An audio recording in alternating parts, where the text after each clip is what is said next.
அனைவருக்கும் மாலை வணக்கம். உங்கள் அனைவரையும் அன்புடன் வரவேற்கிறேன். மைண்ட் யுவர் மைண்ட்ல நான் இப்படி சத்தமா பேசுறேன் ஆச்சுன்னு நினைக்கிறேன். ரொம்ப மகிழ்ச்சியா இருக்கு. இன்றைய நிகழ்ச்சி வந்து நமக்கு 1271 ஒரு 5 நிமிட சவால். தலைப்புகள் வந்து என் வயதின் அனுபவ புதையல். ஒவ்வொருத்தரோட வயதுல என்ன அனுபவம் இருந்தா அதனுடைய புதையல் என்ன நமக்கு போறோம் அப்படின்றது. ஆற்றல் ஆளுமை. ஒரு ஆளுமையோட ஆற்றல் எப்படிலாம் இருக்கு? புதுமை தேடுதல் அப்படின்னு ஒண்ணு போட்டிருக்கோம். மண்ணும் விண்ணும் மின்னும் தொழில்நுட்பம் மறக்க முடியுமா அப்படின்னு ஒரு தலைப்பு. காலை வணக்கம். இது மாலை இருந்தாலும் காலை வணக்கம் பத்தி பேசுங்க. நினைவுகள் சுகமா இல்ல சோகமா அப்படின்ற மாதிரி கேட்கக்கூடாது. நினைவுகள் சுகமா, அதுதான். அப்புறம் இதெல்லாம் சேர்ந்து மகிழ்ச்சியா இருக்கும். சோ இதுதான் தலைப்பு நம்ம போட்டிருக்கோம். 5 நிமிடம். எதற்காக 5 நிமிட சவால் அப்படின்னு பார்த்தோம்னா, நம்மலாம் மணிக்கணக்கா பேச முடிச்சா பேசுவோம். அதுல எந்த வித மாற்றமும் இல்லை. நம்ம சாதாரணமா பேசினாலே ஒரு 5 நிமிடம் என்றதை விட ஒரு எளிமையா கடந்து போயிடும். அந்த 5 நிமிடம் என்பது ஒரு ரொம்ப எளிமையா கடந்து போயிடும். ஒரு சின்ன இன்ட்ரடக்ஷன் கொடுக்க சொன்னா கூட நான் என்ன விட்டா 10 நிமிஷம் பேசுவேன். ஆனா 5 நிமிடம், சரியாக ஒரு 5 நிமிடம் நம்மளால பேச முடியுமா? அதுதான் சவால். நம்மள நாமளே பரிசோதித்துக்காக தான் இந்த தலைப்பு நான் ஏற்கனவே முன்னாடி ஒரு முறை நம்ம இதை நடத்தியிருக்கோம். அப்பவும் வந்து நான் இந்த விளக்கத்தை கொடுத்தேன். பட் இது உண்மையாவே நாம 6 நிமிஷம் பேசுறீங்க அப்படின்னா, 7 நிமிஷம் பேசுறீங்கன்னா நீங்க அந்த சவால்ல தோத்துட்டீங்கன்னு அர்த்தம். கரெக்டா 5 நிமிடம் இல்ல 4.5 நிமிடம் முடிச்சிட்டீங்க அப்படின்னா உங்களை நீங்க ஜெயிச்சிருக்கீங்கன்றதா. இது நான் டைம் பாக்குறத விட நீங்க டைம் பாத்துக்கிட்டீங்கன்னா நல்லா இருக்கும். டைம் பார்த்து நிறுத்துங்க, டைம் ஆயிடுச்சுன்னு சொல்றது நல்லா இருக்காது. என்கிட்ட கடிகாரம் இருக்கு, கடிகாரம் இருக்கு. அது கரெக்டான அதுல ஸ்டாப் வாட்ச் இல்ல. அதனால ஒரு 4:30க்கு ஒண்ணு கொடுத்தா, ஒரு 4.5 நிமிஷத்துல ஒரு ஒரு சின்ன ஏதாவது ஒரு இண்டிகேஷன் யாராவது கொடுத்தா. மகிழ்ச்சி மகிழ்ச்சி. நான் டைம் போடுறேன் உங்களுக்கு, ஒன்றும் பிரச்சனை இல்லை. வணக்கம் பவனசங்கரி அம்மா, ரொம்ப மகிழ்ச்சி நீங்க வந்தது. ரொம்ப மகிழ்ச்சி. அதுதான் இதுமே இதனுடைய நோக்கமே வந்து நம்மள நாமளே 5 நிமிடம் சோதிச்சுக்க முடியுமா, நம்மள பரிசோதிச்சுக்க முடியுமா அப்படின்ற ஒரு விஷயம் தான். அந்த 5 நிமிடம் வந்து நம்ம பேசணும். அது வித்தியாசமான தலைப்புகள் கொடுத்துருக்கோம். அந்த தலைப்பை ஒட்டி நம்ம பேசலாம் அப்படின்றது தான். பார்ப்போம் யார் யார் பேசுறாங்க அப்படின்றத. இன்றைக்கு முதல்ல வந்து நான் இன்னைக்கு அழைக்கிறது வந்து வினைத்தன் சார் தான் இன்னைக்கு முதல்ல பேச போறாரு. முதல்ல பேச போறாரு. அவருக்கு 5 நிமிடம். சார் உங்களுக்கு அந்த இது போட்டிருக்கேன், தெரியுதா? எதுனா எது போட்டிருக்கு? 5 நிமிடம் இப்ப ஸ்டார்ட் ஆகும். உங்களுக்கு டிஸ்ப்ளே வருதா? தெரியலையா? ஷேர் உங்களுக்கு நான் ஷேர் பண்றேன். வினைத்தான் சார் வந்துச்சா? இல்லையே, நான் ஃபுல் இதுல இல்ல. நீங்க இல்ல, நானும் இருக்கோம் இதுல. சரி, ஓகே, ரைட். பாத்துங்க. நீங்க நான் 5 நிமிடம் கையை உயர்த்துறேன், ஹேண்ட் ரைஸ் போடுறேன். நீங்க அது 4.5 நிமிடம் ஆச்சுன்னா ஹேண்ட் ரைஸ் போடுறேன், நீங்க பாத்துக்கங்க. சார் முன்ன ஒரு கிளாக் வர மாதிரி செய்வீங்களே சார்? அதான் போட்டிருக்கேன். இப்ப ஸ்டார்ட் பண்ண பிறகு வரலாம். ஓகேங்களா?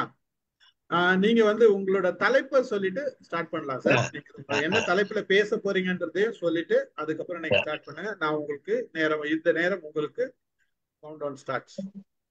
நண்பர்கள் அனைவரையும் வணங்குறது எனக்கு பெரிய மகிழ்ச்சி. இன்றைக்கு முதல்லையும் தொடங்குறேன். ஒரு வணக்கம். அந்த தலைப்புகள்ல காலை வணக்கம் அப்படின்னு ஒரு தலைப்பு இருந்தது. சரி, அந்த காலை வணக்கத்தை எடுத்துக்கிட்டு சொல்லலாம் அப்படின்னு நான் நினைச்சேன். வணங்குதல், இதுல வணக்கம் நிறைய இருக்கு நம்ம இதுல, நம்ம மரபுல.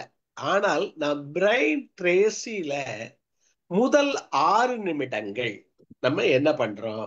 நிறைய பேர் போன் எடுக்கிறது தான் இருக்கு, நான் பாக்குறேன். ஆனாலும் 6 நிமிடங்கள் அப்படிங்கன்னு ஒரு ஒரு ஆர்டிக்கிள் நான் படிச்சேன். அத நான் கொஞ்சம் கொஞ்சமாக பயன்படுத்துறேன். சில நாளையில விட்டுறேன். அது என்ன, 6 நிமிடத்துல என்ன பண்றது? முதல் நிமிடம் வணங்குதல் அப்படிங்கிறாரு. இந்த முதல் நிமிடம் வணங்குற போது நான் ஒரு காலத்துல எதையோ வணங்கினேன். இப்ப கொஞ்சம் இதுகள்ல எல்லாம் கொஞ்சம் எல்லாத்துலயும் குறைஞ்சிருச்சு. அதாவது ஒரு கற்பனையான ஒரு பொருளையோ அல்லது ஒரு உருவத்தையோ வணங்குறதுக்கு பதிலாக நமது தாய் தந்தையர்களுடைய, இப்ப இல்ல, ஆனால் அவர்களுடைய போட்டோல இருக்கிற திருவடி அப்படி கொஞ்சம் மனசுல நல்லா பதிஞ்சிருச்சு. நான்லாம் சின்னத்துல அவ்வளவு உணராதவன், ஆனாலும் அவர்கள் பேரன்புல இருந்தாங்க. ஏன்னா நான் கடைசி பிள்ளை. அதனால எனக்கு நான் இப்ப அந்த முதல் நிமிடம் எந்திரிக்கவும் அந்த படுக்கையில உட்கார்ந்துகிட்டு என்னுடைய தாய் தந்தையருடைய கால் அடிய நினைச்சு அத நான் வணங்குற அத உருவத்தை கொண்டாந்து அந்த முதல் ஒரு நிமிடத்துல அது செய்யறேன். 2வது நிமிடத்துல மூச்சு பயிற்சிலாம் செஞ்சதில்லை. நமது ஸ்டீஃபன் ராஜ் சாரு அவருடைய இதுகள் எல்லாம் தொடர்புகள்ல எல்லாம் மற்ற இதுகள்ல எல்லாம் இப்ப இந்த 5 ஆண்டுகள்ல நிறைய இதுகள்ல பண்றோம். அதனால மூச்சை இழுத்து 4 செகண்ட் இழுத்து 4 செகண்ட் நிப்பாட்டி 4 செகண்ட் விட சொல்றேன். நான் எந்திரிச்சுட்டு அந்த 12 செகண்ட் அப்ப 5 முறை ஆகுது ஒரு நிமிடத்துல. அதை செய்யற போது கொஞ்சம் மனசு அது ஒரு இது மாதிரி தெரியுது. அது 2வது நிமிடம். முதல் நிமிடம். 3வது நிமிடத்துல ஸ்ட்ரெச்சிங். எந்திரிச்சு ஒரு நம்ம ஒரு மருத்துவர், கோவை மருத்துவர் கூட ஒரு அந்த இருக்க இடத்துலயே லேசா குதிக்கிறது. அந்த கை காலை நம்ம அந்த காலத்துல சொல்லி கொடுத்தாங்கல்ல, கையில முதல்ல அந்த இதுல ஸ்ட்ரெச்சிங் இதை பண்றோம்ல, அந்த இதுகளை எல்லாம் ஒரு நிமிடத்துல வரைக்கும் பண்றது. கொஞ்சம் அது முன்னாடி பின்னாடி போனா அதை பாக்குறது இல்ல. அது 6 நிமிடம்னா நான் படிச்சேன், அதை ஓரளவு நான் பின்பற்றுறதுங்கிறதா இப்ப உங்களுக்கு சொல்றேன். அது 3வது நிமிடத்துல. 4வது நிமிடத்துல அவங்க சொல்றாங்க, ஏதாவது ஒரு புத்தகத்தை எடுத்து வச்சு பக்கத்துல வச்சுட்டு அந்த புத்தகத்துல ஒரு ஏதோ ஒரு அந்த ஒரு நிமிடத்துல நம்மளால என்ன படிக்க முடியுமோ. இப்ப எனக்கு பக்கத்துல திருக்குறள் இருக்கு, உங்களுக்கு எல்லாருக்கும் தெரியும். அதனால எந்த ஒரு ரேண்டமா ஒரு பக்கத்தை எடுத்துட்டு அந்த திருக்குறளை படிக்கிறத ஒரு வழக்கமாகவே வச்சிருக்கேன். அது 4வது செகண்ட். 5வது செகண்ட்ல தான் டூ லிஸ்ட் சொல்றாங்க. இந்த டூ லிஸ்ட் மாதிரி நமது நாளை ஒழுங்குபடுத்திக்கிறதுக்கு வேற எதுவும் இல்லை. Daily routine. one's life lies in daily routine. Sum total of our daily routine is our lifeங்கிறோம். அப்ப இந்த டெய்லி ரொட்டீனை ஒழுங்குபடுத்துறதுக்கு இது அந்த 5வது நிமிடத்துல அந்த டூ லிஸ்ட எழுதிட்டு அதை கொஞ்சம் நல்லா கவனமா எழுதலாம். அந்த ஒரு நிமிடத்துல எழுத முடியுதுனால 6வது நிமிடத்துல அந்த லிஸ்ட வச்சுக்கிட்டு இன்றைக்கு ஒருத்தரை பாக்குறோம். நம்ம பவழசங்கரி மேடத்துக்கு நான் போன் பண்றதா நினைச்சிருந்தேன்னா, அதுல எழுதி வச்சிருந்தேன்னா, அவங்கள்ட்ட நான் பேசுனதா அவன் கற்பனையில நான் என்ன கன்வே பண்றேன் அப்படின்னு அவர்கள் என்ன பதில் சொல்றாங்க, அதுக்கு நன்றி. அது மாதிரி எக்ஸ்பிரஸிங் கிராட்டிடியூட் சொல்றாங்க. இது அந்த 5வது நிமிடத்துல நம்ம செஞ்ச வேலைக்கு நான் ஒருத்தரை பார்க்கணும்னா இன்னைக்கு நான் போனேன், அவரு அன்போட வரவேற்றாரு, அது நல்லா நடந்துச்சு, அவருக்கு நன்றி சொன்னேன். ஒவ்வொரு டீட்டெயிலையும் நம்ம கொஞ்சம் நினைச்சு பார்க்க சொல்றாங்க. அது அந்த 5வது அந்த நன்றி சொல்கிறது 6வது நிமிடம். அதாவது டூ லிஸ்ட் 5வது நிமிடம். 6வது நிமிடத்துல கிராட்டிடியூட் பாக்குறவங்களை சிரிக்க சொல்றாங்க. மனைவியை பார்த்தாலும் சரி, பிள்ளைய பார்த்தாலும் சரி, அந்த 6வது நொடியில சிரிங்கிறாங்க. அத ஒரு வழக்கமாவே வச்சுக்கலாங்கிறாங்க. அப்ப இந்த 6 நொடிகளை புத்தகத்தை படிச்சேன், ஆனால் நான் தொடர்ந்து அதை பயன்படுத்துறேன் அப்படிங்கிறத சொல்லி வணக்கம் தெரிவித்து விடைபெறுகிறேன். நன்றி. மகிழ்ச்சி சார், மகிழ்ச்சி, ரொம்ப மகிழ்ச்சி. கரெக்டா ஒரு 5 நிமிடம் 18 வினாடிகள்ல முடிச்சிருக்கீங்க. ஒரு சவுண்ட் வந்தது, கேட்டுதா உங்களுக்கு? கேட்டுச்சு. 5 நிமிடம் வந்தவங்க எங்களுக்கெல்லாம் கேட்டது. ஸ்பீக்கர் வந்து மே நாட் பி. உங்களுக்கு எல்லாம் கேட்டதுன்னா சாருக்கும் கேட்டிருக்கும். இல்ல சாருக்கு கேட்டிருக்கோம், அவர் அதை கவனிச்சிருக்க மாட்டாரு. அவர் நான் எதுக்காக இத சொல்றேன்னா உங்களுக்கும் வரும்ன்றதுக்கு சொல்ல வரேன். எல்லாருக்கும் வருதுன்னு சொல்ல இல்ல, கரெக்டா கவனிச்சேன். முடிச்சா டப்புன்னு முடிக்க முடியாதுல்ல. ஆ அத முழுமையா சொல்லிட்டு வணக்கம் சொல்லிட்டு மகிழ்ச்சி முடிச்சு. மகிழ்ச்சி அதனால மகிழ்ச்சி 12 மகிழ்ச்சி செகண்ட். மகிழ்ச்சி. நான் உங்களுக்கு ஆண்ட்ரைஸும் பண்ணேன், நான் நீங்க கவனிக்க. அத காணிக்கல. இந்த மகிழ்ச்சி. அது சவுண்ட் எப்ப நல்லா சார் இருக்கு. பண்ணுவீங்க? 4:30 5க்கா? 4 4 மணிக்கு 4 நிமிஷத்துக்கு போட்டேன். சார் இல்ல இந்த இன்னைக்கு இந்த இப்ப டைம் அப்னு வர்ற போது 4:30 வந்திருக்கும். இல்ல உங்களுக்கெல்லாம் தெரியும் பாரு, இல்லன்னா என்னோட இதுல தெரியுது, டைம் தெரியுது, நீங்க பாத்தீங்கன்னா தெரியும். ஓகேவா சார் இந்த சவுண்ட் ரொம்ப மைல்டா இருக்கு, நீங்க சத்தமா போடுங்க சார்? அது அவ்வளவுதான் வருது, அவ்வளவுதான் எனக்கு வரும். தெரியல, அவ்வளவுதான். பார்க்கலாம். முதல் முயற்சி இது, பிறகு ஓகே ஓகே பார்க்கலாம். ஓகே ஓகே நல்லா நல்லா இருக்கு. Okay right. பிரெயின் ட்ரீஸ் எப்படி அடுத்தது இருக்கு? இந்த இந்த அடுத்தது இந்த வந்து கால் வணக்கம் நல்லா இருந்துச்சா? நல்லா இருந்து. சாருக்கு ஒரு கை தட்டலாம். மகிழ்ச்சி. அருமை அருமை அருமை. ஆமா. மகிழ்ச்சி. உங்கள் வணக்கத்திற்கு நன்றி சார். உங்கள் வணக்கத்திற்கு நாங்களும் வணக்கம் சொல்றோம். இது மாலை வணக்கம். லதா மேடம் அடுத்தது. Okay sir. சார் நானு சரி பரவாயில்ல, அவங்க அடுத்து. வேலம்மாள் மேடம் அவங்க முடிச்சோடனே நீங்க பண்ணுங்க please. Okay okay okay. Sir, I have one question. Should I talk in English? சரி பேசுங்க. இப்ப என்ன பண்றது, இந்த அதாவது ஓடுற நேரத்துல வந்து நான் ஓட்டமா வானவான்றது, ஜாக்கி போட்டுக்கிட்டோமா வானவான்றது கேக்குற மாதிரி இருக்குது. நீங்க பேச ஒன்றும் பிரச்சனை. Sir. 5 நிமிஷம் பேசணும். See, it is your test. நீங்க டெஸ்ட் பண்ணிக்க போறீங்க. இங்கிலீஷ்ல பேசினாலும் சரி, தமிழ்ல பேசினாலும் சரி, தயவு செய்து தெலுங்குல பேசாதீங்க. இல்ல அது வரவும் வராது. ரைட், ஓகே, ஸ்டார்ட் பண்ணுமா? Right. Good evening, everyone. Some years before, I used to teach in college and all. My communication has lost, so I want to bring it back. That's why I want to try in English. Okay, today I have taken topic as a fourth option. Mannum, Vinnum, Minnum, Tozhilnutpam. Okay, Tozhilnutpam is technology. So, see, let me come right from the kitchen items. But I will not elaborate because you know, but how technology has evolved. That's what I wanted to explain. First, if you consider grinder, one rock, using a rock, people used to grind flour and all. Later, grinder has come, then mixie has come, mixer grinder. Then its advancement is food processor. There you can knead wheat flour, you can cut vegetables, all those things have come. Then juicer also attached with that. All this type of mixer grinder, day by day one new type is coming. These are all because of technology. And electricity also, it consume less sometime because of technology only. Next, if you consider stove, olden days in Tamil we used to say kumiti adipu, then veragadipu, all those things have come. Then gas stove has come. Even in gas stove, well, very good technology is there. Right from 1 burner till 7 burners are there. And next level is ordinary gas stove has come. Then what happened? Electric ignition. Suppose there are 4 burners are there, 4 switches will be there. Respective switch you have to switch on, and then that electric ignition also you have to switch on. That is the difference. Next level is auto ignition. I told you 4 burners means 4 switches will be there. But now what happened? That switch itself is an ignition. So that is the advancement. Next, electric chimney I want to consider. Olden days, whatever be the stove, on top of it there is a hole and a tube is connected. So while cooking, you may cook 1 hour or 2 hours continuously or discontinuously, something like that.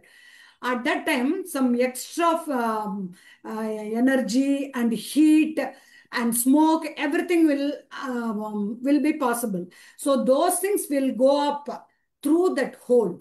Nowadays, we are living in apartment system.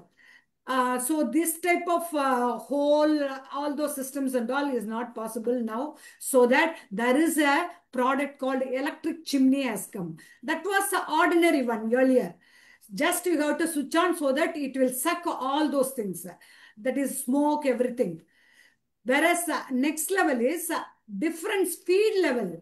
While cooking, while making tea or coffee, one first speed, while making food and all, second speed, while frying, what are all those things, if you fry, third speed you have to use. Next level is here, now new technology is, you need not even switch on and switch off. Just using your hand, if you do like that, it will switch on. And in the opposite way, if you do like that, it will switch off. And even for speed, only hands you can use. This is the advancement. Next, I want to consider what is that?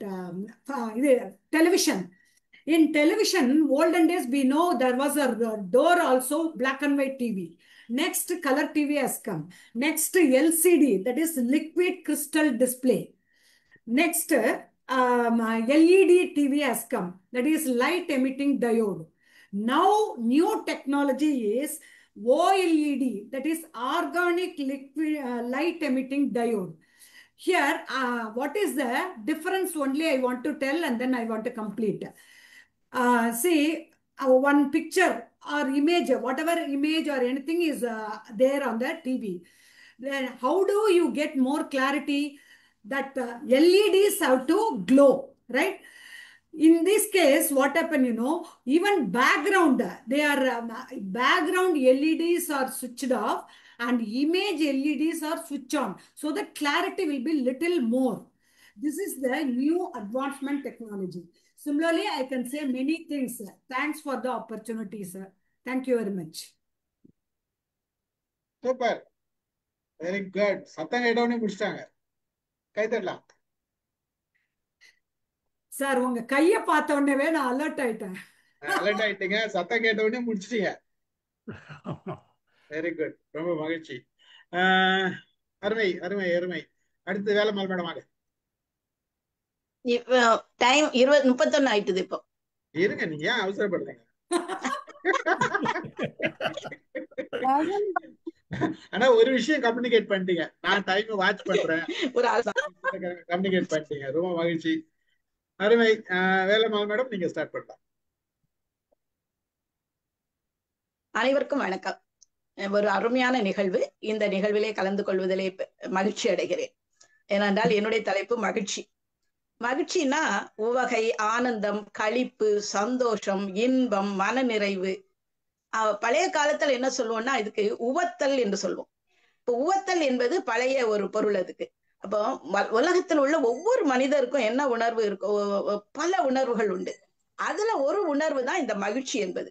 இந்த மகிழ்ச்சி நிறைய சூழல்கள்ல நமக்கு காணப்படும். மனதுக்கு இதமான ஒரு உணர்வு இந்த மகிழ்ச்சி தான். இந்த மகிழ்ச்சி மனம் திருப்தி அடையும் போதுதான் மகிழ்ச்சி என்ற உணர்வு ஏற்படும். எல்லோருக்குமே, உலகத்துல எல்லாருக்குமே மகிழ்ச்சியா இருக்கணுங்கிறது எல்லாரும் விரும்புகிறோம்.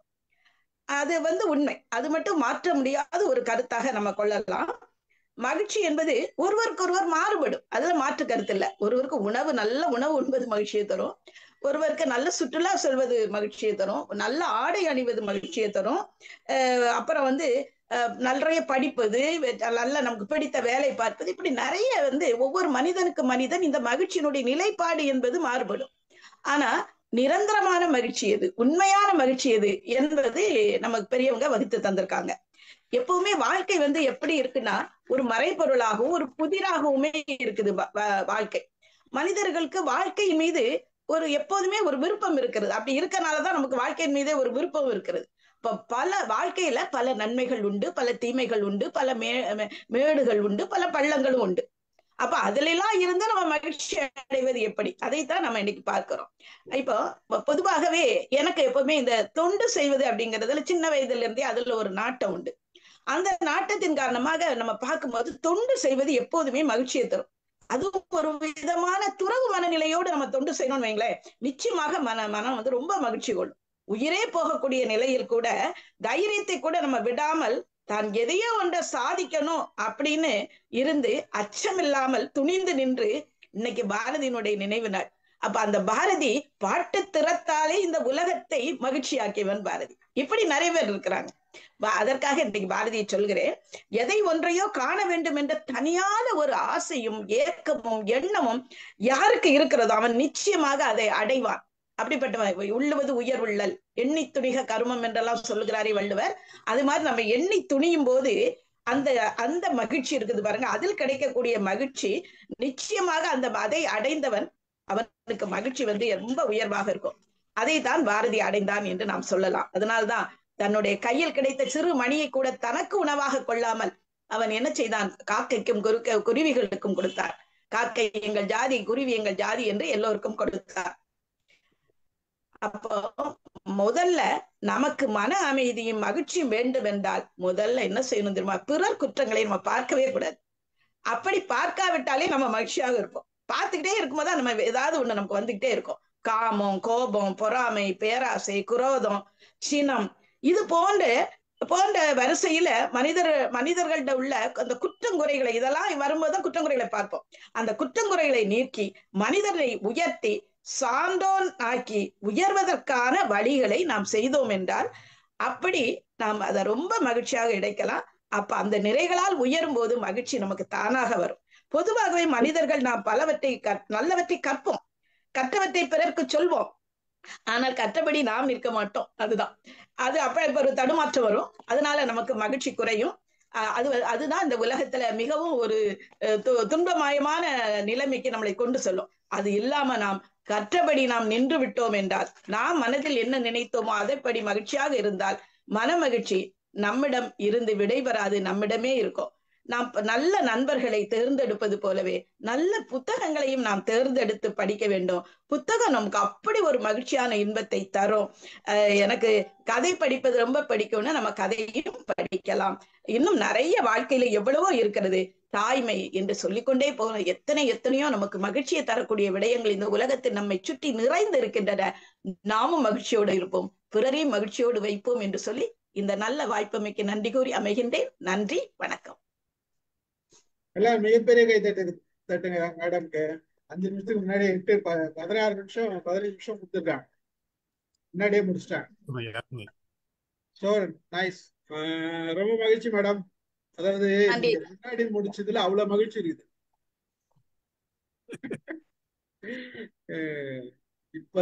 இப்பதான் சவுண்டு உங்களுக்கு.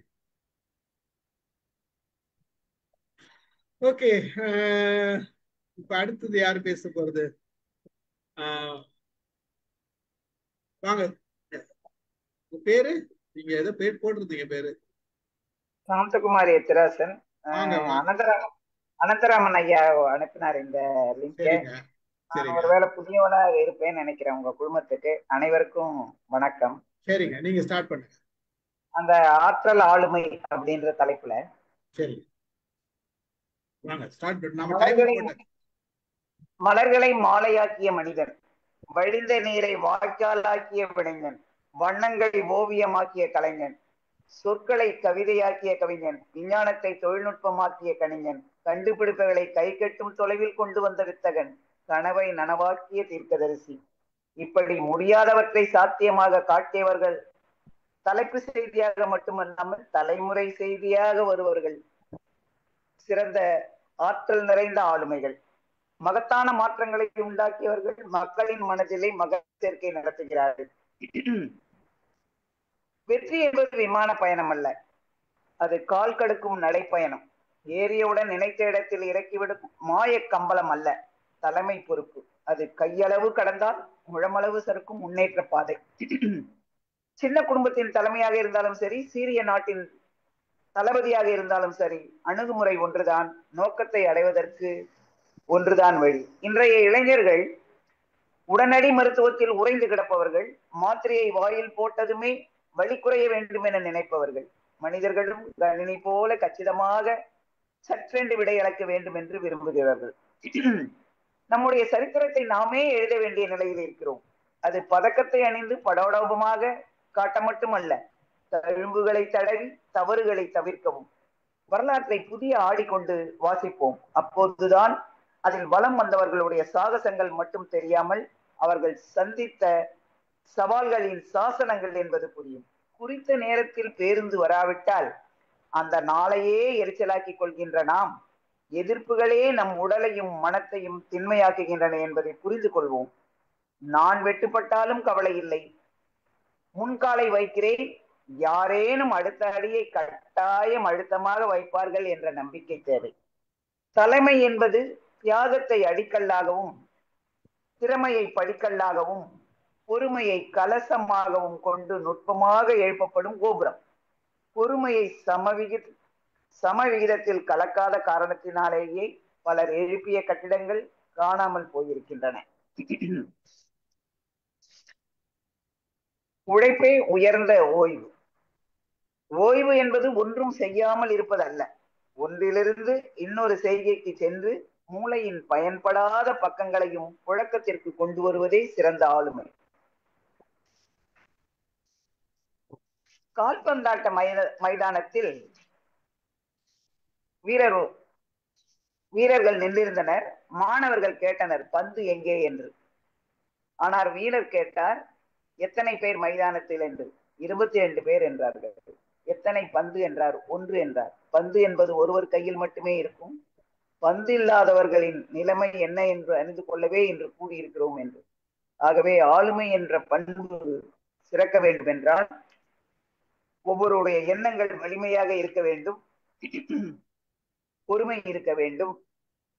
வள்ளுவனடியின்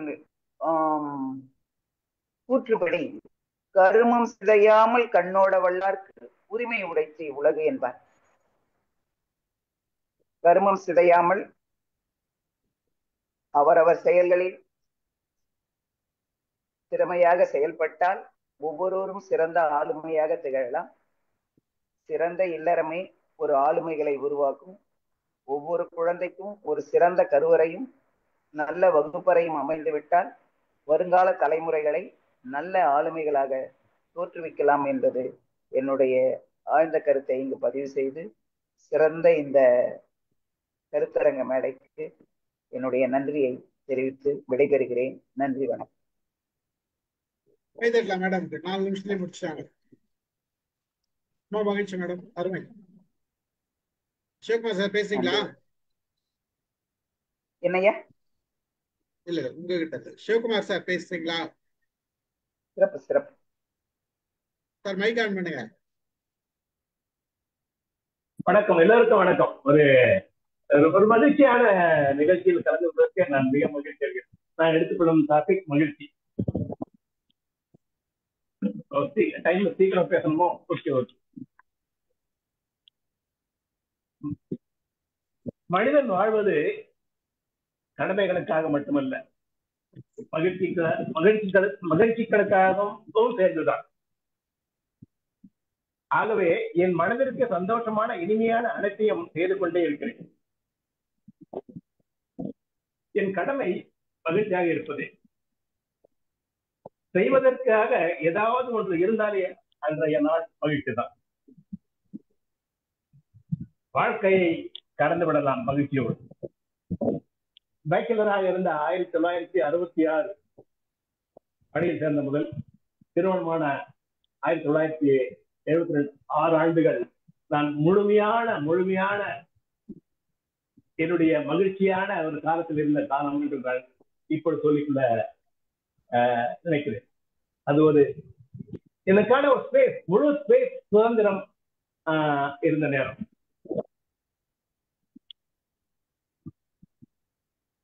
என் மனத திருமணமானதுக்கு அப்புறம் குடும்பம், குழந்தைகள் என்று ஆன பிறகு என் மனதிற்கு சந்தோஷமான இனிமையான அனைத்தையும் குடும்பத்திற்காக செய்து கொண்டே இருக்கிறேன்.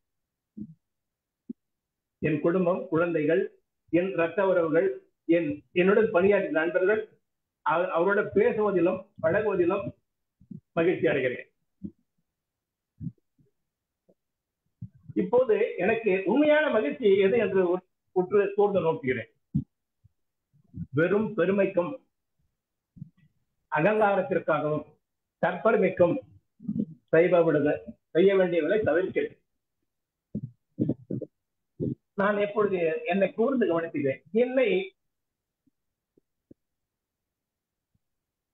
நான் கண்ணாடியில் பார்க்கும் பொழுது நான் மகிழ்ச்சியாக தோன்றும். அதற்காக தலையில் டை அடித்துக் கொள்வது, டை அடித்துக் கொள்வது, ஒரு நல்ல சட்டையை போட்டுக் கொள்வது, கலர் கலராக போட்டுக் என்பதில் தான் என்னை பார்த்தே மகிழ்ச்சி அடைகிறேன்.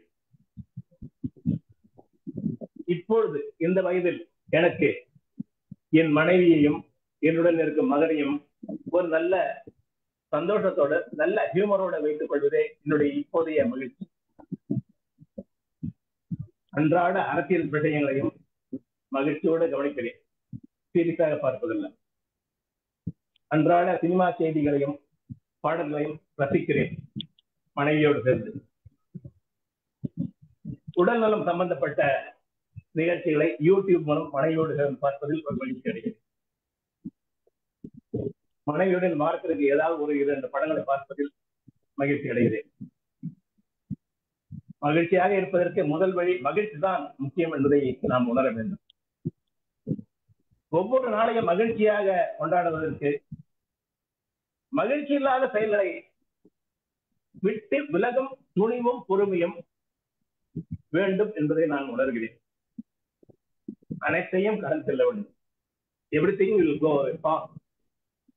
அதுதான் ஒரு மகிழ்ச்சியாக இருப்பதற்கு ஒரு பயிற்சி என்று நான் உணர்கிறேன். நன்றி, வணக்கம். சார் எல்லாரும் கைத்தரல சாருக்கு. அதாவது மகிழ்ச்சியை பத்தி எல்லாருமே பேசலாம், அது வேற விஷயம்.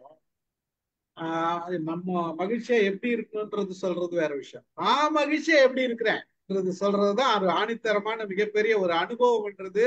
அந்த நான் எந்த அளவுக்கு இன்றைக்கு வாழ்க்கையில மகிழ்ச்சியா இருக்கிறேன்னு சொல்றதுதான் ஒரு ஆதாரபூர்வமான ஒரு வாழ்வியல் உதாரணம். அதை நீங்க கரெக்டா செஞ்சீங்க. அது இதுதான் ஒரு மிகப்பெரிய உரை. மகிழ்ச்சியா இருக்கு சார், அது ரொம்பவும் மகிழ்ச்சியா இருக்கு. நீங்க சொன்னது உண்மை. எல்லாருக்கும் அந்த அதாவது நான் என்ன செய்யறேன் அப்படின்றத அப்ப அவங்கவுங்க எப்படி செஞ்சுக்கலான்றத கன்வே பண்ணிருக்கீங்க. நல்ல ஒரு தகவல், நன்றி. ஜினப்பிரியா பேசுறீங்களா? ஜினா ட்ரை பண்றேன் சார். ஸ்டார்ட் பண்ணலாம் சார். என்னோட டாபிக்கும் மகிழ்ச்சி தான் சார் மாதிரி. ஆனா அவர் இன்னும் நிறைய எக்ஸ்பீரியன்ஸோட பேசியிருக்காரு. ஸோ நான் வேற ஒரு அவுட்லுக்ல பேசுறேன். So happiness, the moments of happiness are மகிழ்ச்சியின் தருணங்கள்ன்றத சில சமயம் நம்ம ரொம்ப யோசிக்கிறோம், நம்ம நிறைய தேடுறோம். பட் சின்ன சின்ன விஷயங்கள், என்ன டச் பண்ண விஷயங்களை நான் சொல்றேன். மேபி இது ரொம்ப ரொம்ப சில்லியா இருக்கலாம், ரொம்ப ஜோவியலா இருக்கலாம். பட் இதெல்லாம் எனக்கு மகிழ்ச்சி கொடுத்துருக்கு, நான் அதனால சொல்றேன். காலமா மார்னிங் நம்ம போகும்போது நம்ம எடுக்கிற ஒரு fresh new towel, washed new towel. காலமா we have a hot coffee. அதே மாதிரி ஒரு நடக்கும்போது நம்ம மேல படுற தென்றல். அதே மாதிரி வண்டியில போயிட்டே இருக்கும்போது, சிக்னல்ல நிற்கும் போது பக்கத்து கார்ல இருந்து வர நமக்கு பிடிச்ச பாடல்கள். அதே மாதிரி போயிட்டே இருக்கும்போது இந்த ஸ்கூல் வேன் வழியா போகும்போது அந்த ஸ்கூல் பசங்க நம்மளை பார்த்து சில சமயம் சிரிக்க மாட்டாங்க, அவங்க பேசிட்டு இருப்பாங்க. பட் நம்ம கையாட்டணும்னா ஒவ்வொரு பையன் ஒவ்வொரு குழந்தையா நம்மள திரும்பி பார்த்து சிரிச்சு சில குழந்தை கையாட்டும். அதே மாதிரி தூங்கும்போது ஒரு 30 மினிட்ஸ் நமக்கு பிடிச்ச புக்கை படிக்கிறது. அதே மாதிரி சம்டைம்ஸ் டிரைவ் பண்ணும்போதோ இல்லை வெளில நிற்கும் போதோ நம்ம ஸ்கூல்ல படிச்சிருப்போம், குழந்தையா இருக்கும்போது ப்ளூ ஸ்கைய கிரேயான்ஸ்ல பெயிண்ட் பண்ண சொல்லியிருப்பாங்க, அந்த எல்கேஜி யூகேஜி 5th ஸ்டாண்டர்ட் வரைக்கும். ஆனா அதுக்கப்புறம் எவ்வளவு பேர் நம்ம இந்த ப்ளூ ஸ்கை பார்த்துருப்போம்னே தெரியல. பட் திடீர்னு ஒரு பயங்கர ப்ளூ ஸ்கைல பிரகாசமா போற பிளேன். அதே மாதிரி டிரைவிங் போகும்போது, நைட் டிரைவ் போகும்போது நம்ம கூடவே வர அந்த ரிஃப்ளெக்டர்ஸ், சைட்ல இருக்கிற ரிஃப்ளெக்டர்ஸ், அந்த ஸ்டீல் கிரே ரோடு, சைட்ல வர நம்ம கூடவே வர எலக்ட்ரிக் கம்பங்கள், நீங்க அதை கவனிச்சிருக்கீங்களான்னு தெரியல. அது ஒண்ணுதான் நம்ம கூடவே வர எலக்ட்ரிக் கம்பங்கள் நம்ம கூடவே வரும். அதே மாதிரி நைட்டு டிரைவ் பண்ணிக்கிட்டே போகும்போது திடீர்னு மேகத்துக்கு நடுவுல வர நிலா. அதே மாதிரி மார்னிங் ஆஃபீஸ் போகும்போதோ இல்ல வெளில போகும்போதோ நிமிர்ந்து பாத்தீங்கன்னா அந்த பில்டிங்க்கு மேல வந்து லாட் ஆஃப் பீப்புள் பிரஷ் பண்ணிருப்பாங்க, இல்லைன்னா நின்று காஃபி குடிச்சிருப்பாங்க, வெரி ரிலாக்ஸ்டா இருப்பாங்க. ஆனா நம்மளுக்கு அதை பார்க்கும்போது I use to feel very very happy. So சின்ன சின்ன விஷயங்கள், நமக்கு பெரிய விஷயம் ப்ரமோஷன் ஆர் சேலரி ஆர் ஒரு பெரிய ஹோட்டல்ல போறது இல்ல டிராவல் அதெல்லாம் இல்ல. சின்ன சின்ன விஷயங்கள் வந்து can change lot of moments our life and lit our life. இதான் சார் என்னுடைய thought process. Thank you. Super, excellent. கைதட்டலாம் எல்லாரும். அதாவது சின்ன சின்ன ஆசையே பாடுறதுக்கு பதிலா அவங்க பேசி காமிச்சிட்டாங்க. எக்ஸலண்ட். இதுதான் ஒரு சின்ன ஒரு நல்ல மகிழ்ச்சி. அந்த அளவுக்கு நமக்கு வந்து உண்மையாவே எவ்வளவு செய்திகள் நீங்க சொன்னீங்க. அது எல்லாருமே அனுபவிக்கிறோம். அதை உணர்ந்து பார்க்கிறோமா, திருப்பி அதை யோசிக்கிறோமான்றதுதான் அங்க இது. நீங்க அந்த தகவலை கொடுத்தீங்க ஜெனப்பிரியா. வெரி குட், மகிழ்ச்சி. ரொம்ப ஜனப்பிரியா யாரு சார்? நான் கேள்வி வரைக்கும் நம்ம குரூப்ல பார்த்தது. அவங்க வந்து அப்பப்போ வருவாங்க. ஏற்கனவே நம்ம டாக் எல்லாம் கொடுத்துருக்காங்க, இங்க பேசியிருக்காங்க. ஈஜிப்ட் பத்தி பேசினாங்க, ஞாபகம் இருக்குங்களா? ஈஜிப்ட் பிரமிட் பத்தி பேசினாங்க. பிரமிட் பத்தி பேசினாங்க. அவங்கதான். அமுதா மேடம், வாங்க madam. Thank you for the opportunity, sir. Welcome. You are always welcome. வணக்கம் சார். எல்லாருக்கும் வணக்கம். எல்லாரும் எப்படி இருக்கீங்க? நான் தான் 2 நாளா கலந்துக்க முடியாம போயிடுச்சு. நானும் மகிழ்ச்சி என்ற தலைப்புலதான் நானும் இப்ப சொல்ல போறேன். வீடியோ சரியா மேக்கப் இல்ல. பரவாயில்ல மேடம், நாங்கெல்லாம் மகிழ்ச்சியா இருப்போம் மேடம். சரிங்க சார். நான் மகிழ்ச்சி அப்படிங்கிற தலைப்புலதான், ஆமா, அதுதான் எனக்கு ரொம்ப மகிழ்ச்சியா இருக்கிற மாதிரி இருந்தது. அதனால நான் மகிழ்ச்சியை தான் எந்த காலத்திலயும் விரும்புறதுனால மகிழ்ச்சியை பத்தியே பேச போறேன். சார், அங்க கடிகாரம், நீங்க காட்டுற கடிகாரம் 4:51 இருக்கு. நீங்க ஸ்டார்ட் பண்ணிட்டீங்கல்ல? அதுக்குள்ள 4 நிமிஷம் எப்படி ஆகும்? நான் ஒத்துக்க மாட்டேன். ஸ்டார்ட் பண்ணி போட்டுலாமா? இப்ப போடுங்க சார். ஓகே. முந்தைய நாளின் நினைவுகளில் இன்று விடியலில் எழுவது மகிழ்ச்சி சார். முந்தைய நாள் நிறைவா இருக்கணும், அடுத்த நாள் மகிழ்வோட விடியற் காலையில எழுந்திருக்கிறது எனக்கு ரொம்ப பிடிக்கும். அதுக்கப்புறம் நமக்கான நல்ல நட்பு, நமக்கான நல்ல உறவுகள், அவங்களோட பேசிக்கிட்டு இருக்கிறதும் அவங்களோட சந்தோஷமா இருக்கிறதும் எனக்கு ரொம்ப ரொம்ப மகிழ்ச்சியை கொடுக்கும். அதுக்கப்புறம் எப்பவுமே மனசு அப்படியே துள்ளிக்கிட்டே இருக்கணும். பாரதி சொன்ன மாதிரி விசையுறு பந்தினை போல் அந்த மாதிரி மனசு துள்ளிக்கிட்டே இருக்கணும். உடம்பு எப்ப பார்த்தாலும் ஒரு துடிப்போட இருந்துகிட்டே இருக்கணும். எதையாவது ஒண்ணு செய்யணுங்கிற அந்த ஆர்வம் வந்து எனக்கு ரொம்ப மகிழ்ச்சியா கொடுக்கும். ஆனா அடிக்கடி சோர்ந்து போயிடுது. இதை வந்து நான் அப்பப்ப மகிழ்வு உண்டாக்குறதுக்காக நான் இத சொல்லிக்கணும் அப்படின்னு நினைக்கிறது. இது ஒரு அஃபர்மேஷன் மாதிரி கூட நான் வந்து அதை சொல்லிக்கணும் அப்படின்னு நினைப்பேன்.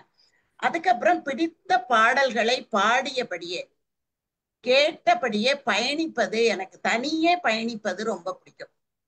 அந்த மாதிரி எனக்கு போகணும். அதுக்கப்புறம் அந்த விடியற்காலை நேரத்துல தெய்வீகத்தோடு இணைந்த ஒரு தியானம், ஒரு மணி நேரம் எந்த நினைவும் இல்லாம அந்த தெய்வீக தியானம் எனக்கு ரொம்ப பிடிக்கும்.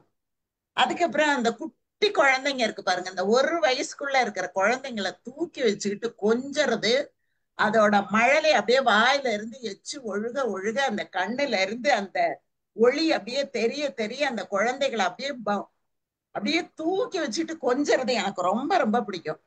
அதே மாதிரி அது ரொம்ப மகிழ்ச்சியா இருக்கும். எவ்வளவு துயரம் இருந்தாலும் நொடி பொழுதுல மறைஞ்சு போயிடும். அது 1 வயதுக்குள்ள இருக்கிற குழந்தை அந்த மாதிரி கொஞ்சம் போது ரொம்ப அழகா இருக்கும். மழையில வந்து ஜன்னல் ஓரத்துல உட்காந்துக்கணும். அந்த மழை சாரல் வந்து நம்ம மேல பட்டுக்கிட்டே இருக்கணும்.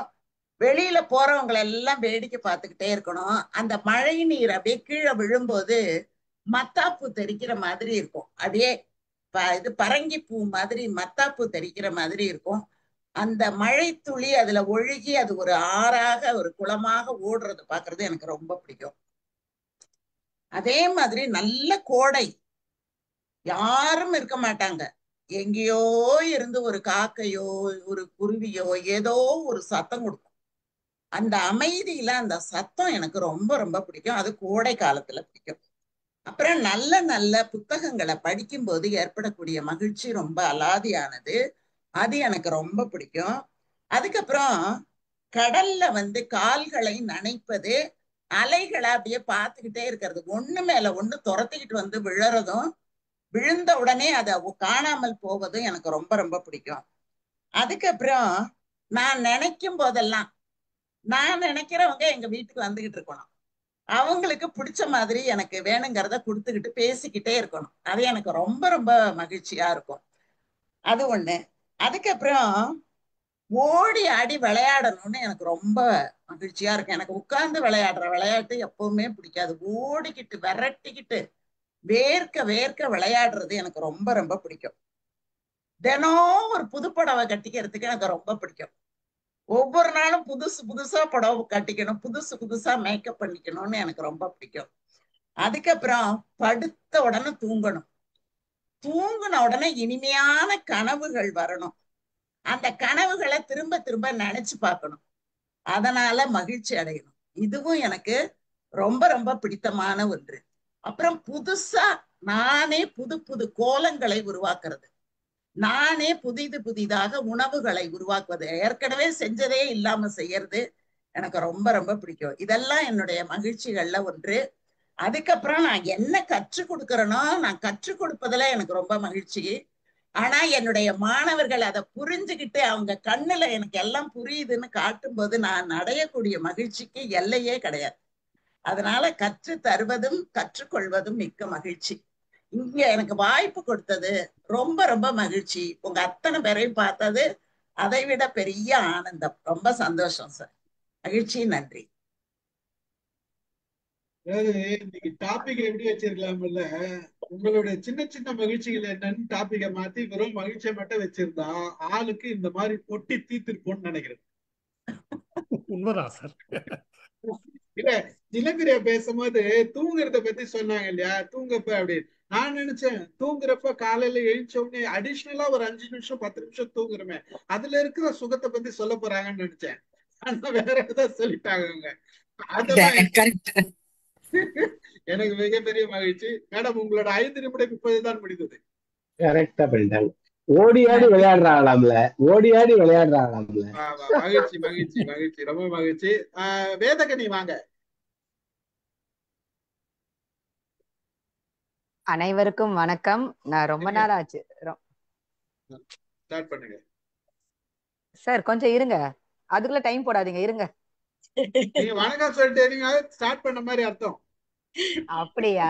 சரி சரி, நான் வணக்கம் சொல்லல. அப்ப உங்க யாருக்குமே வணக்கம் கிடையாது, கேன்சல். 5 நிமிஷம் இப்படி டைம் பாம் மாதிரிலாம் எனக்கு டைம் எல்லாம் பத்தாது. நான் செம்ம வாயாடி, எனக்கு எந்த தலைப்பு கொடுத்தாலும் 1 மணி நேரம் கொடுத்தாதான் எனக்கு அடங்கும். இந்த நிகழ்ச்சியே நாம ஒவ்வொருத்தர பரிசோதனை பண்ணிக்கிறதுக்கு தான் இந்த நிகழ்ச்சி. 5 நிமிஷம் நம்மளால பேச முடியுதா? சரி, முயற்சிக்கிறேன். கண்ட்ரோல் பண்ணி 5 நிமிஷம் பேச முடியுமா? அதுதான் இந்த நிகழ்ச்சியோட சிறப்பு தானே. நம்ம தொண பேசுறதுக்கு இந்த நிகழ்ச்சி கிடையாது. ஸ்டார்ட் பண்ணலாமா?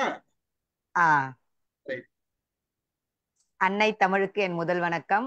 அவையில் குழுமி இருக்கும் அனைத்து சான்றோர்கள், ஆன்றோர்கள், தமிழ் ஆர்வலர்கள் அனைவருக்கும் என் மாலை வணக்கத்தினை தெரிவித்துக் கொண்டு என்னுடைய தலைப்பிற்குள்ளாக செல்கிறேன்.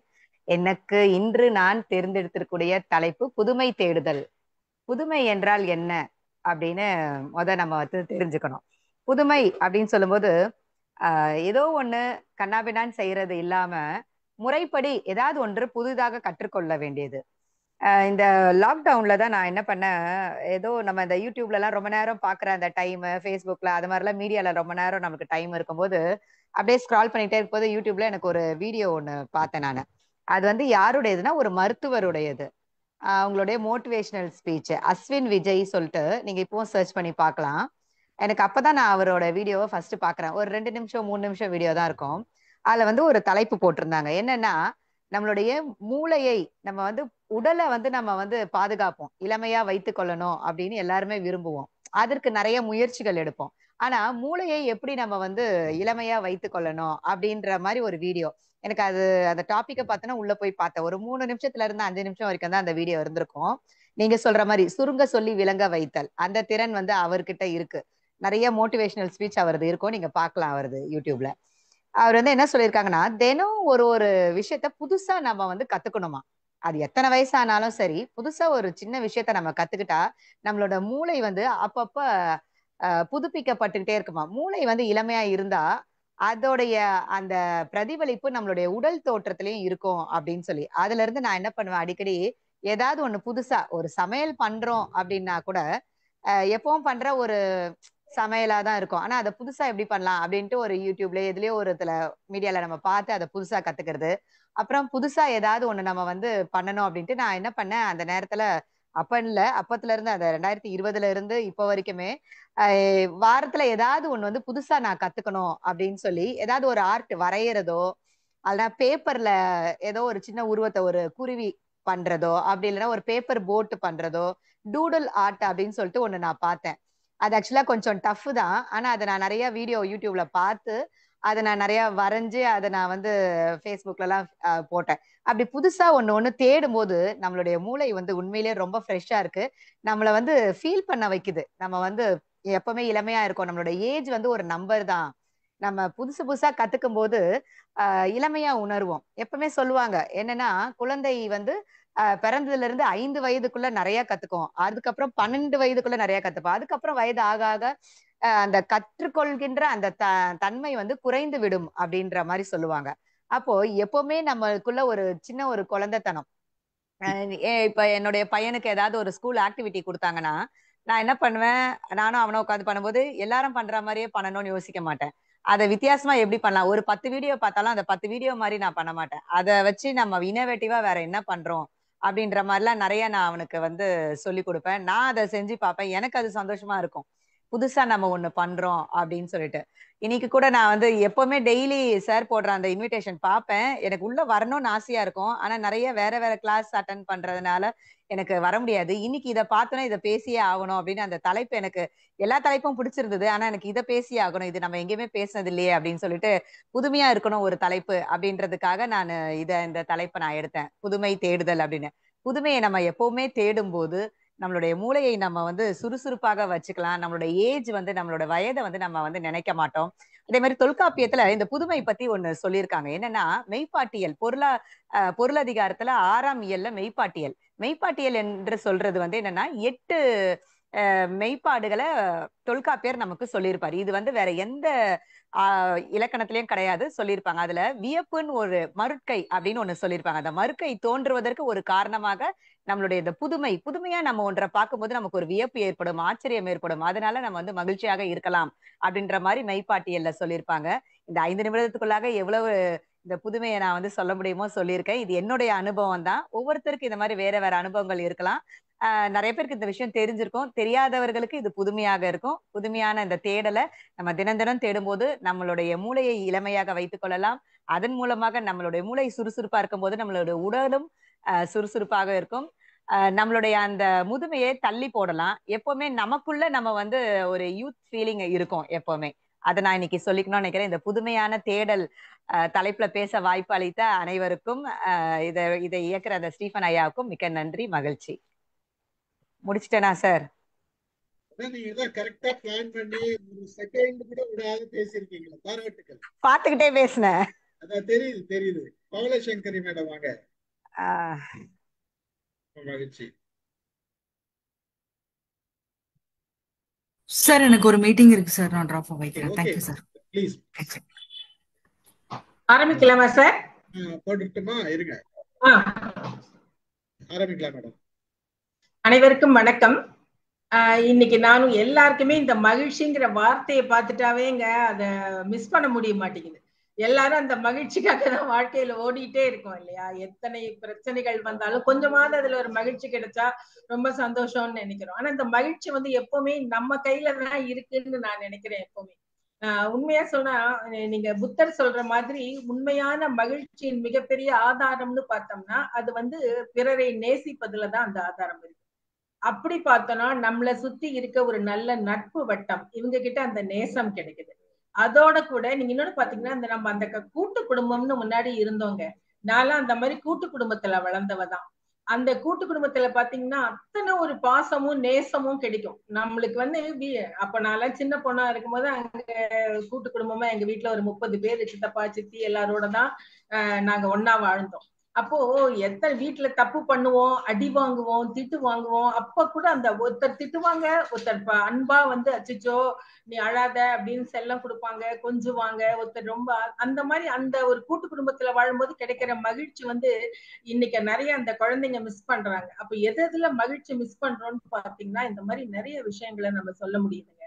இன்னொன்னு பாத்தீங்கன்னா, சின்ன வசதியே காசு பணம் இருந்தாதான், நிறைய பணக்காரங்களா இருந்தாதான் மகிழ்ச்சின்னு நினைக்கிறாங்க. அதுவும் கிடையாது.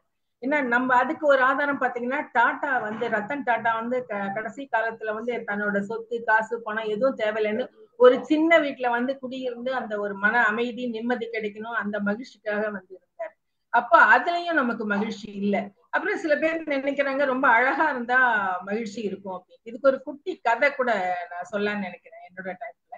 என்னன்னா, ஒரு காக்கா தான் ரொம்ப கருப்பா இருக்கும், அசிங்கமா இருக்கும்னு அதுக்கு ரொம்ப வருத்தம். அப்ப அது என்ன பண்ணுது, ஒரு வருத்தமா போயிட்டு இருக்கு. ஒரு ஆத்தங்கரையில ஒரு கொக்கு இருக்கு. அங்க அந்த கொக்கை பார்த்த உடனே அந்த கொக்கு, ஐயோ நீ இவ்வளவு அழகா இருக்கியே கொக்கு, நீ அப்பனா ரொம்ப மகிழ்ச்சியா இருக்கியா அப்படின்னு கேக்குது. ஆனா நான் மகிழ்ச்சியா தான் இருந்தேன் இவ்வளவு நாள். ஆனா இப்ப பார்த்தா அந்த பச்சைக்கிளிய பார்த்த உடனே எனக்கு அதுதான் அழகு அப்படின்னு தோணுது. அப்ப எனக்கு அந்த மகிழ்ச்சி போயிடுச்சு. உடனே இந்த பச்சைக்கிளிய போய் பாக்குது. அந்த பச்சைக்கிளி சொல்லுது, நானும் இவ்வளவு நாள் அப்படித்தான் நினைச்சேன், ஆனா இப்ப பார்த்தா அந்த மயில் தான் அழகுன்னு தோணுது, அதனால எனக்கு இது சந்தோஷம் போயிடுச்சுங்க. சரின்னு மயில போய் பார்த்தா அந்த மயில ஒரு கூண்டுக்குள்ள அடைச்சி வச்சிருக்காங்க. அப்போ அது அழகா இருக்கிறத பிடிச்சி ஒருத்தன் அந்த அழகுக்கு ஆசைப்பட்டு கூண்டுல அடைக்கிறாங்க. அப்போ அந்த அழகுல நமக்கு அடிமைத்தனம் தான் கிடைக்குதே தவிர சந்தோஷம் கிடைக்கிறது. அப்போ அந்த மகிழ்ச்சி அங்கேயும் இல்லை. அப்போ வேற எதுலதான் மகிழ்ச்சி இருக்குன்னா அது நம்ம மனசுக்குள்ளதான் இருக்கு. எப்படி நம்ம அதாவது கூட இன்னும் கூட சொல்ல போனா பாருங்க, நம்ம இலக்கை அடையும் வரை நம்ம மகிழ்ச்சியாவே இருக்க முடியாதுன்னு நம்ம நினைக்க கூடாது. அது அதி புத்திசாலித்தனம். ரொம்ப அப்படி நினைச்சு நம்ம கணக்கு போட்டுட்டே வாழ்ந்தோம்னா அங்க நம்ம அன்றாட மகிழ்ச்சியை தொலைச்சிடுறோம். இன்னைக்கு கிடைக்கிற சின்ன மகிழ்ச்சியை விட்டுட்டு இன்னைக்கு நான் ஒரு ஃபேமிலியோட நான் ஒரு டூர் போகணும்னு நினைச்சா கூட ஒரு பெரிய காரை வாங்கினாதான் நான் போகணும்னு நினைச்சேன். ஆனா என்னைக்கு பெரிய கார் வாங்குறது, நான் என்னைக்கு டூர் போறது, அது வரைக்கும் என் சந்தோஷத்தை நான் இழக்கிறேன், மகிழ்ச்சியை இழக்கிறேன். அப்போ அந்த மாதிரி சின்ன சின்ன விஷயங்களுக்காக நம்ம மகிழ்ச்சியை இழக்காம எல்லாத்தையும் சேர்த்து வச்சு நம்ம சந்தோஷத்தை அனுபவிக்கணும் அப்படின்னா அது நம்ம அன்றாடம் சின்ன சின்ன இதை கூட பிரச்சனைகளா பார்க்காம அதை இன்னொன்னு சொல்ல போனா பாருங்க, சின்ன வயசுல நம்ம வீட்டுல நாம ஒரு அம்மா அப்பாவா இருக்கும்போது நம்ம குழந்தைங்க அத்தனை குறும்பு பண்ணும்போது கோவமா வரும், அடிக்கலான்னு தோணும் பிள்ளைங்களை போட்டு. ஆனா அதே தாத்தா பாட்டியா நாங்க ஆனதுக்கு அப்புறம் இப்ப பார்த்தா அந்த குழந்தைங்க ரொம்ப ரசிக்கிறோம் அவங்க குறும்ப. அந்த ரசிப்பு தான் வாழ்க்கையில இத இன்னைக்கு தாத்தா பாட்டி ஆகும்போது டூ லேட், அது இப்ப தெரியுது.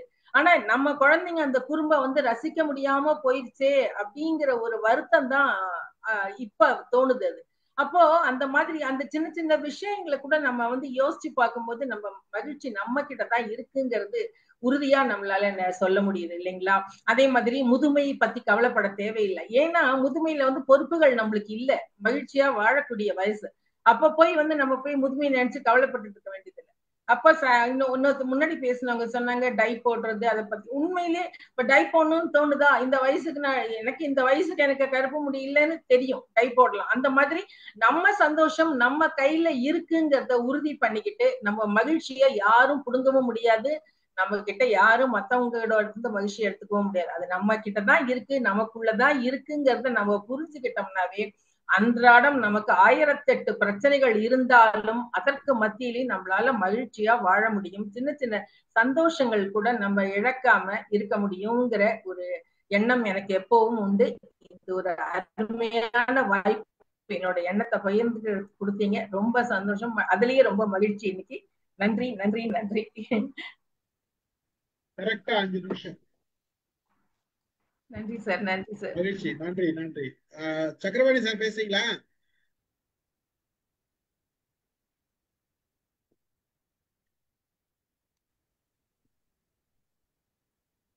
அனைவருக்கும் வணக்கம். வாய்ப்புக்கு நன்றி. எனக்கு முன்னால் பெரும்பாலானோர் மகிழ்ச்சி பற்றி பேசினார்கள்.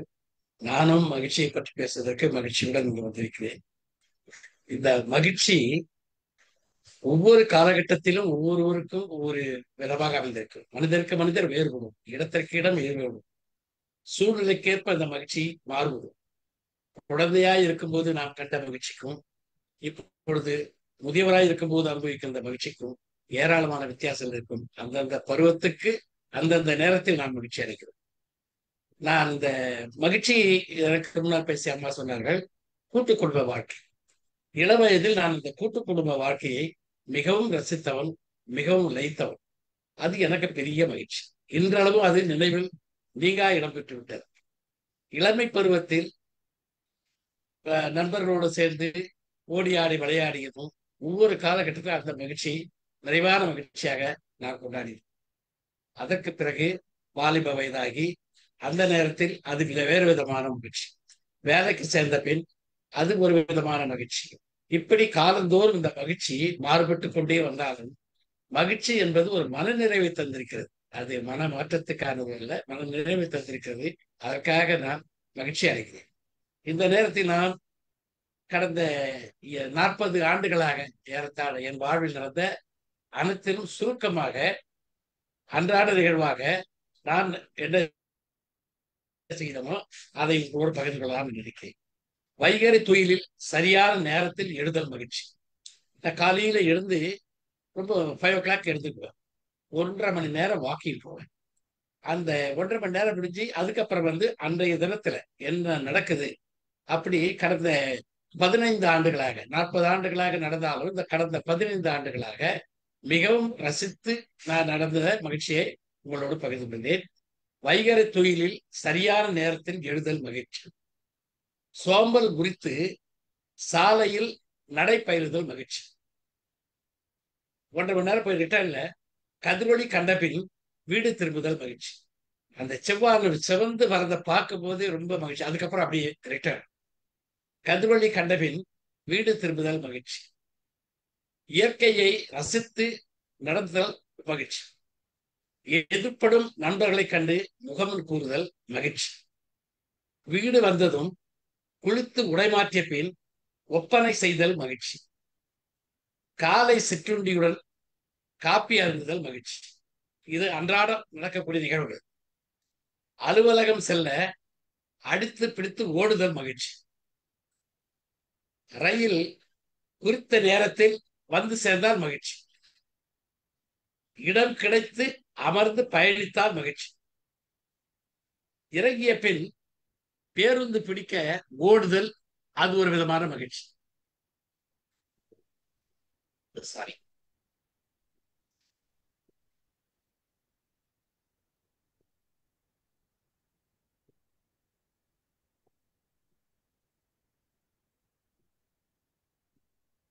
நிறுத்தம் வந்த பின் இறங்கி நிதானமாக நடத்தல் மகிழ்ச்சி.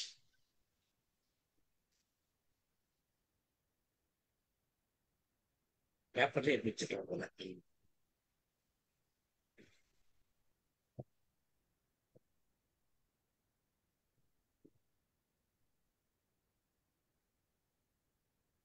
பஸ் நிறுத்தம் வந்த பின் இறங்கி நிதானமாக நடத்தல் மகிழ்ச்சி. அலுவலகம் சென்ற பின் பயோமெட்ரிக் மிஷினில் தேய்ந்து போன ரேகையை ஏற்றுக்கொண்டால் மகிழ்ச்சி. 70 பேர் போட்டு கொஞ்சம் அந்த ரேகையெல்லாம் அது வாங்கி வைக்கும். அறையில் நம் இருக்கையில் அமர்ந்ததும் மகிழ்ச்சி. அலுவலக பணியில் மூழ்கி திளைப்பதும் மகிழ்ச்சி.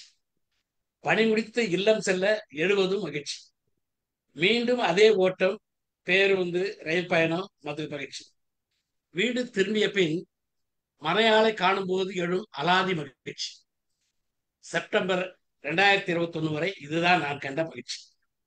இப்போது எங்கே போனது அந்த மகிழ்ச்சி? சொல்ல தெரியவில்லை. சில நேரங்களில் சோகம் தருகிறது. வாழ்க்கை பயணத்தின் மறுசுழற்சி ஆரம்பித்து விட்டது. வான்பறவை மீதமர்ந்து பயணித்தது மகிழ்ச்சி. கடல் கடந்து சென்று பேரப்பிள்ளைகளை காண்பது மகிழ்ச்சி. அவர்களோடு கொஞ்சி குழாவி விளையாடுவது மகிழ்ச்சி. அங்குள்ள உணவை அவர்களைப் போல் உண்பது மகிழ்ச்சி. அவ்விடத்து அதிசயங்களை அவர்களோடு காண்பது மகிழ்ச்சி. அங்கிருக்கும் தமிழ் உறவுகளை காண்பது மகிழ்ச்சி. தமிழ் நிகழ்ச்சி நடக்கும் இடங்களை கண்டறிந்து சென்று வருதல் மகிழ்ச்சி. பேரப்பிள்ளைகளின் பள்ளிக்கு சென்று வருவது, பார்த்து வருவது மகிழ்ச்சி. கொட்டும் பனிமழையில் குளிரோடு நடந்தது மகிழ்ச்சி. குளிரை விரட்ட குளிருடை அணிந்து மிடுக்காக இருந்தது மகிழ்ச்சி. அக்கறை விடுத்து இக்கரை வந்தவுடன் காத்திருந்தது மகிழ்ச்சி. நண்பர்களுடன் 1, 2 அல்ல 1000 மகிழ்ச்சி. ஆம், MYM தளத்தில் அன்றாடம் அள்ளி வழங்குவது மகிழ்ச்சி. அளவில்லா மகிழ்ச்சி அன்றாடம் அனுபவிப்போம். வாய்ப்புக்கு நன்றி. அருமை சார், கைதட்டலாம் சார். ரொம்ப மகிழ்ச்சி சார். கோபிகா பேசுறீங்களா? Sure sir, I will try. Okay. புதுமை தேடுதல். ஓகே, நான் வந்து அது கனெக்டடாக பேசணும்னு நினைக்கிறேன். அண்ட் ஸ்டார்ட் பண்ணலாமா? ஓ எஸ் சார். ஸோ புதுமை தேடுதல் அப்படின்னா எனக்கு என்னை பொறுத்த வரைக்கும் everyday is a new beginning, அப்படி தான் நான் நினைப்பேன். So that's one thing. அடுத்தது பார்த்தீங்கன்னா நம்மளுடைய லைஃப்பை வந்து ஆப்பர்ச்சுனிட்டிஸ் கொடுத்துட்டே தான் இருக்கும். டெய்லி நிறையா கொடுக்குது, அதை பார்க்குறோம் அப்படின்னு அதுவே தானே. So everybody we are living in அந்த புதுசில் தான் நம்ம வாழ்கிறோம், அப்படி தான் எனக்கு தோணுது. நம்ம எதுவும் தேடி போகணுன்னு இல்லை, புதுசாக தேடுறதுக்கு இல்லை, எதுவும் எல்லாமே புதிதாக தான் நடக்குது. அது நம்ம தான் என்ன பண்ணுறோன்னா அந்த பழைய விஷயங்கள் தாட்ஸோட வாழ்கிறோம். லைக் நம்ம அந்த பின்னாடி போய் முன்னாடி அந்த மாதிரி தான் நம்ம பண்ணுறோங்கிற ஒரு ஃபீலிங் இருக்குது. ஸோ என்னை பொறுத்த வரைக்கும் இந்த புதுமைங்கிறது எல்லாத்துலேயும், ஃபுட்டாக இருக்கட்டும், ட்ரிங்க்ஸ் இருக்குல்ல, ஃப்ரூட் ஜூஸஸை மிக்ஸ் பண்ணுறது, மாக்டைல், அதில் வந்து புதுமை உணர முடிஞ்சது. சமையல் ஒரு அதாவது சில வெஜிடபிள்ஸ் வந்து ஃபாரின் நேஷனில் தான், அதாவது வெளிநாட்டுகளில் தான் கிடைக்கும், பிகாஸ் ஆஃப் அந்த கிளைமேட்டு அந்த இதில். அந்த காயில் இங்கே நம்மளுடைய இந்தியன் சமையல் படி சமைத்து பார்ப்பது எனக்கு பிடிக்கும். உதாரணத்துக்கு ஆஸ்பராகஸ் கேள்விப்பட்டிருந்தீங்கள் என்றால், அது வந்து நான் என்ன பண்ணுவேன்னா, இங்கே இருக்கக்கூடிய நம்ம அது என்ன சொல்கிறது, அது பீர்க்கங்காய் அந்த காயெலாம் இருக்குல்ல, கடலைப்பருப்பு போட்டு பண்ணுற மாதிரி அதை பண்ணி சாப்பிட்டோம்னா அது ஒரு வேற ஒரு சுவை. ஸோ இப்படி சாப்பாட்டில் இருந்து ஒரு புதுமை. அதுக்கப்புறம் ஒரு லைஃபை வந்து நிறைய ஆப்பர்ச்சுனிட்டிஸ் கொடுத்துருக்கு. ஒரு ஸ்கூல் டீச்சராக சில வருடங்கள் அந்த குழந்தைங்களை ஒவ்வொரு நாள் பார்க்கறதுல வந்து ஒரு புதுமை இருக்கும். த வே தே கம் டு ஸ்கூல் வர்றது, த வே தே ஷேர், நான் இப்படி வந்திருக்கிறேன், இந்த ஃபுட் இதை பார்த்தேன். ஸோ அதோட கனெக்ட் பண்ணும் போது எல்லாம் ஒரு ரிவைவ் ஆகுற மாதிரி ஒரு ஃபீலிங் எனக்கு வந்திருக்கு. அடுத்தது பார்த்தீங்கன்னா நம்மளுடைய அன்றாட வானம், அந்த கலர்ஸ், அதில் வந்து நீங்கள் புதுமை, you can connect with new colours. நம்ம நினைப்போம் அது ஒரு வானம் வந்து இந்த, அதாவது ஒரு சில கலர்ஸில் அடக்கிடலாம்னு நம்ம நினைப்போம், ஆனால் வானம் வந்து புது புது கலர்ஸ் காட்டும். ஸோ அதோட என்னால் கனெக்ட் பண்ண முடிஞ்சிருக்கு. அதுக்கப்புறம் பார்த்தீங்கன்னா த வே வி ப்ரீத், த சைலன்ஸில் இருக்கும்போது சில புதுமை உணரலாம். நம்ம ஒரு அதே மனிதர்கள் தான் இருக்கும், அதே ரிலேஷன்ஷிப் தான் இருக்கும், ஆனால் ஒரு விதமான புதுமையை உணர்ந்துக்கிட்டே இருக்கிற மாதிரி இருக்கும். அதே மனிதரை நம்ம டெய்லி கூட பேசலாம், ஆனால் புதிய விஷயங்கள் பேசுவோம். ஒரு பாயிண்ட் எடுத்துக்கிட்டு அது வேற விதமாக நிறைய அவங்கள்கிட்டையும் நம்ம கற்றுப்போம், நம்மளும் அவங்களுக்கு சொல்கிற மாதிரி இருக்கும். வேற ஒரு டிஃப்ரெண்ட் பெர்ஸ்பெக்டிவ் அண்ட் ஆல்சோ ஒரு டிஃப்ரெண்ட் ஷேட்ஸ் ஆஃப் த பீப்புளை உணர்கிற மாதிரி இருக்கும். ஸோ அது ஒரு விஷயம். அண்ட் பீயிங் அ சைக்காலஜிஸ்ட் நிறைய கிளைண்ட்ஸோடு நம்ம கனெக்ட் ஆகும்போது புதிய புதிய விஷயங்கள் அணுகிறது. ஒரு ப்ராப்ளம் தான், அதை எப்படி விதவிதமாக நம்ம பார்க்குறோம், அதுவும் ஒரு புதுமை. அப்புறமா வந்து பார்த்திங்கன்னா ஒரு ட்ரெஸ்ஸை உடுத்திக்கிறோம், அதுக்கு அந்த காம்பினேஷன் யூஸ்வலாக நம்ம போடுற அதே லைக் ஏன்னோ ஒரே மாதிரியான புடவை, ஒரு ப்ளவுஸ் அப்படின்னு இல்லாத ஒரு புடவை தான், அந்த பழமைக்கு ஒரு புதுமை கொடுத்துட்டே இருக்க முடியும். ஸோ இந்த பழமைங்கிறத, அதாவது everyday there is a new thing, அப்படி தான் என்னால் பார்க்க முடியுது. புதுமையை தேடி போகிறதுங்கிறத விட க்ரியேட்டிவிட்டி தான் நான் ரொம்ப பார்க்குறேன். அந்த புதுமைங்கிறது வந்து it's actually more evolves or revolves around the the old one. அப்படி தான் நான் பார்க்குறேன், with the creativity also. So this is one thing. அதுக்கப்புறம் எனக்கு லைஃப்பில் கொடுத்த ஆப்பர்ச்சுனிட்டிஸ் எல்லாமே வந்து ஐ ஈல்டு டு இட். எல்லாமே நான் புதுமையாக தான் உணர்றேன். எஸ், எனக்கு சேலஞ்ச் இருக்கும் போது முன்னாடி கொஞ்சம் பயம் வரும். இப்போ வந்து what are the other ways, you know, வேறு ரிசோர்ஸஸ் மூலமாக அதை நான் எப்படி கம்ப்ளீட் பண்ணணும்னு பார்க்குறது.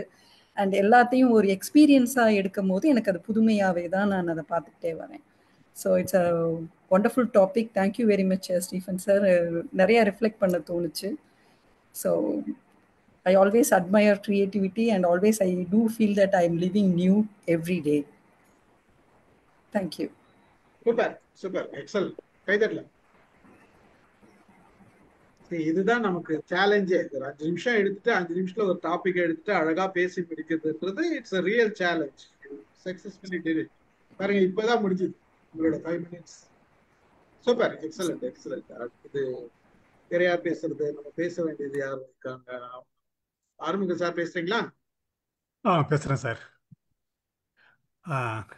நாராயணமூர்த்தி சார் பேசணுமா? அர்ஜுன் நாராயணமூர்த்தி பேசுனதுக்கு அப்புறம் பேசினா கூட நல்லா இருக்கும் இல்லையா? சரி, நானே பேசுறேன். சரிங்க சார். அனைவருக்கும் வணக்கம். சான்றோர்கள் இருக்கும் அவையில் வந்து எனக்கும் ஒரு வாய்ப்பு கிடைச்சதுக்கு நன்றி. நான் இன்னைக்கு பேசுறது மகிழ்ச்சியின் மறுபக்கம். அதாவது மகிழ்ச்சியின் மறுபக்கத்துக்கு நினைவுகள் சுகமா. இது நினைவுகள் சுகமாவுடைய எண்டிங் வந்து பார்த்தீங்கன்னா மகிழ்ச்சி தான்.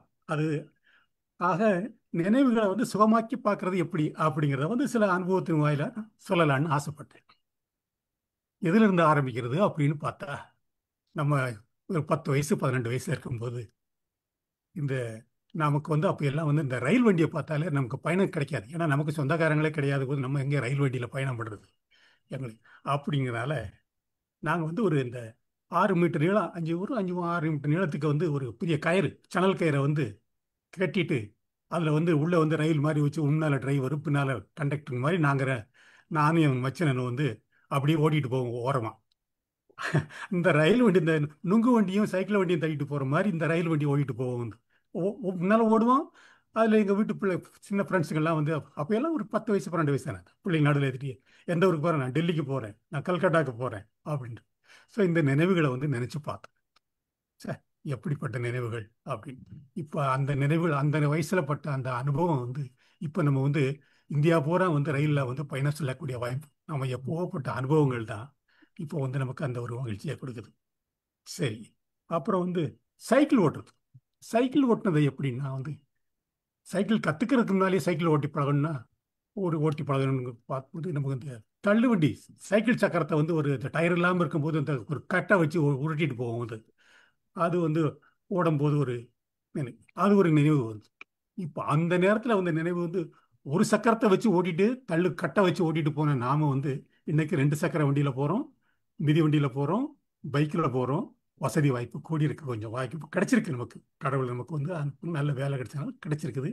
அது ஒரு அனுபவம். நினைவுகளை, அந்த நினைவுகளை ஆசை போட்டாலே வந்து பார்த்தீங்கன்னா அப்படி வாழ்க்கையில் எவ்வளவோ அது கிடைக்குது. அப்புறம் வந்து நாங்கள் இந்த ரயில் வண்டிக்கு போகிறதுக்கு முன்னால் இன்னும் ஒரு சின்னது, அதாவது முதல்ல அறிமுகப்படுத்தப்பட்ட ரயில் எங்கள் பகுதியில் பார்த்தீங்கன்னா ஒரு கறி வண்டியில் வந்து ஒரு சூப்பர் ஃபாஸ்ட் எக்ஸ்பிரஸ் ட்ரெயின் தான். அப்போ எல்லாம் பேசஞ்சர் வண்டி தான் ஓடும். சூப்பர் ஃபாஸ்ட் ட்ரெயின் ஒன்று விட்டாங்க. அதாவது 105 கோயில் அண்ட் மெயில். பச்சை வண்டியில் எல்லா வண்டியும் சிகப்பாக இருக்கும், ஆனால் எங்கள் வண்டி மட்டும் பச்சையில் இருக்கும் அப்படின்னு. ஸோ பச்சை வண்டி வருதுடா அப்படின்னு சொல்லிட்டு நிறைய அந்த வண்டியை ரயில் தொடர் வண்டி அந்த பெட்டி எண்ணி நான் எங்கள் மிச்சனன் வந்து அப்படி ரயில் தண்டவாளம் வரைக்கும் அப்படி போவோம், ரயில்வே ஸ்டேஷன் வரைக்கும் போவோம். காலையில் எத்தனை பெட்டி போச்சு, சாயந்தரம் எத்தனை பெட்டியும் போச்சு, அப்படியே வந்து எண்ணி பார்க்கறதுக்கு போவோம். இது ஒரு நினைவு. அந்த நினைவுகளை அப்படியே வந்து அசை போட்டு, அது நம்ம பழைய எண்ணங்களை வந்து அப்படியே அசை போட்டு பார்க்கறதுக்கு அது ஒரு உதாரணமாக இருந்தது. அப்படிங்கிறது வந்து என்னுடைய திடீர்னு வந்து இன்னைக்கு சும்மா ஒரு போட்டி மாதிரி கூட வைப்போம். இன்னைக்கு எத்தனை பெட்டி போச்சு, இன்னைக்கு 15 பெட்டி போச்சு, இன்னைக்கு 16 பெட்டி. அது காலையில் போன பெட்டி தான் சாயந்தரமும் போகும். ஆனால் நாங்கள் வந்து அப்படியே ஒரு கற்பட்டு நினச்சி பார்த்து அதை வந்து கொஞ்சம் நினைவு வர்றது வந்து மகிழ்ச்சி வந்து. இப்போ வந்து அதில் வந்து பார்த்தீங்கன்னா அதே மாதிரி அந்த பெட்டி ஒன்றில் வந்து வேகமாக போயிட்டு திருப்பி வந்து சென்னைக்கு பயணம் பண்ணும் பொழுது பார்த்தீங்கன்னா அந்த பயணப்பட்டியில் வந்து நம்ம ஒரு இடம் கிடைக்காம போய் கடைசியில் வந்து அந்த லக்கேஜ் ஏற்றுற வண்டிக்கு ஃபுல்லாக வந்து நம்ம வந்து தொத்திக்கிட்டு வண்டியில் ஏறி அந்த முன்னால் கறி வண்டியில் இருந்த அத்தனை வண்டியும் வந்து அந்த புகையெல்லாம் போய் நம்ம சட்டையில் பட்டு சட்டையெல்லாம் பொத்தானாகி போய் ஓட்டை ஓட்டையாக போய் அப்புறம் வந்து அடுத்த ஸ்டேஷனுக்கு வரும்போது 2-3 ஸ்டேஷன் தாண்டி போகிறதுக்கு முன்னாலேயே வந்து காடு வந்து இறக்கி விட்டு அடுத்த வண்டியில் நம்மளை இறக்கி பிடிச்சி வச்சு நிறுத்து, இனி வண்டியில் ஏறினா அவ்வளோதான் அப்படின்னு சொல்லி அவங்க நிறுத்தி வச்ச உடனே ஐயோ என்னடா போச்சு நம்ம பயணமே அத்தனைதான்னு சொல்லிட்டு அப்புறம் ரிசர்வேஷன் ஏறி அப்புறம் டிடிஆர்ட்ட அவதாரம் கட்டி அப்படிங்கிற அவதாரம் கட்டி திருப்பி வந்து அந்த பயணத்தை தொடர்ந்தது வந்து ஆஹா, அதை இப்போ நினச்சி பார்த்தா சரி நம்ம வந்து எவ்வளவெல்லாம் அல்லாடி இருக்கிறோம், எவ்வளோ கல்லாடி இருக்கிறோம்னு சொல்லிக்கிறது அந்த இதை வந்து இப்போ நினச்சி பார்க்குறோம் வந்து. ஸோ நினைவு இப்போ வந்து நம்மளால் வந்து ரயில் என்ன விமானத்தில் கூட பயணக்கூடியவர்கள் அளவுக்கு நமக்கு ஒரு வாய்ப்பு கிடைச்சது. அது ஒரு பெரிய மகிழ்ச்சி. நினைவுகள் எல்லாம் ஒரு நினைவு மட்டும் இல்லை, எவ்வளவோ நினைவுகள் இருக்கிறது. எல்லாத்தையும் அப்படியே புரட்டி பார்த்தாலே நமக்கு வந்து எல்லாமே மகிழ்ச்சியில் கொண்டு வந்து தான் முடியுது. ஆனால் நினைவுகளை பின்னோக்கி பார்க்காம அப்படியே ஒரு ஆராய்ஞ்சு அப்படியே இந்த சபைதனில் வந்து ஒரு வாய்ப்பு கிடைச்சி உங்களோட பகிர்ந்துக்கும் போது அது ஒரு நல்ல நினைவுகளை பகிர்ந்துக்கிட்டோங்கிற உணர்வுல வந்து மகிழ்ச்சி. நன்றி, வாழ்த்துக்கள். வாய்ப்புக்கு நன்றி சார். ஸ்டீஃபன் சாருக்கு நன்றி. Super sir, super. 23 நிமிஷத்துல முடிச்சிட்டீங்க. நன்றி சார், நன்றி. அருமை. Super sir. நம்ம நாராயணன் சார், நீங்க பேசுறீங்களா? பேசுவோம் சார். இந்த நினைவுகள் சுகமா அது ஒன்று இருக்கா? ஆமா. Right, okay. ஸ்டார்ட் பண்ணலாம் சார். ஸ்டார்ட் பண்ணிடுங்க. ரைட். ரைட். நினைவுகள் சுகம். எனக்கு என்னுடைய ரொம்ப ஆரம்ப கால நினைவு என்னன்னா, நான் 3 வயதில் வந்து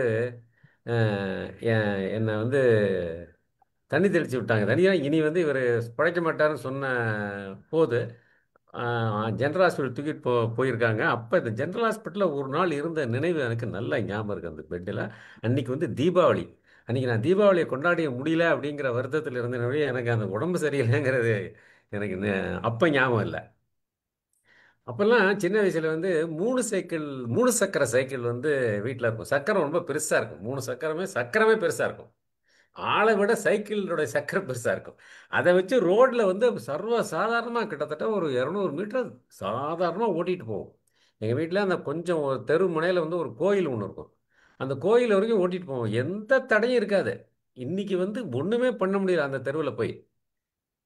அப்புறம் வந்து கொஞ்சம் அப்படி தள்ளி போச்சுன்னா தீபாவளி வரும்போது தீபாவளியில் என்னென்ன பண்ணலாம் அப்படின்னு ஒரு பிளான் பண்ணுவோம். நான், எங்கள் அண்ணன், என்னுடைய அக்கா 3 பேரும் என்ன பட்டாசு வாங்கலாம் அப்படின்னு சொல்லிட்டு துணிமணி வந்து தீபாவளிக்கு முதல் நாள் தான் டெய்லர்கிட்ட போய் வாங்குவோம்.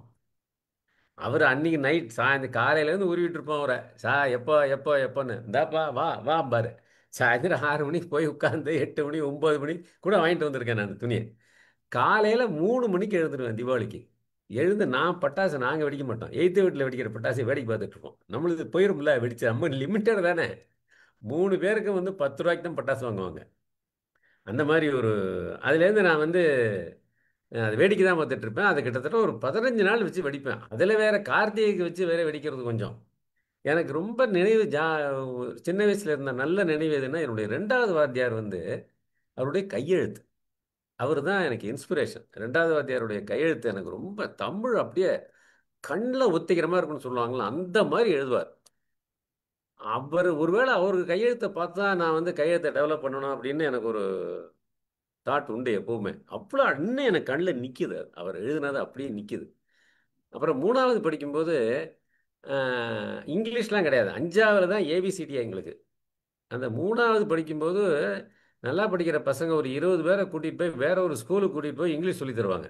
வாரத்தில் ஒரு நாள் செவ்வாய்க்கிழமை. அதுக்கெல்லாம் முடிச்சு வரும்போது 2 பிஸ்கட் தருவாங்க. படிச்சுட்டு வரும்போது அங்கே படித்ததுனா ஞாபகம் கிடையாது. செவ்வாய்க்கிழமை ஸ்கூல் போகாமல் இருக்கவே மாட்டோம். ஏன்னா 2 பிஸ்கட் கிடைக்கும்.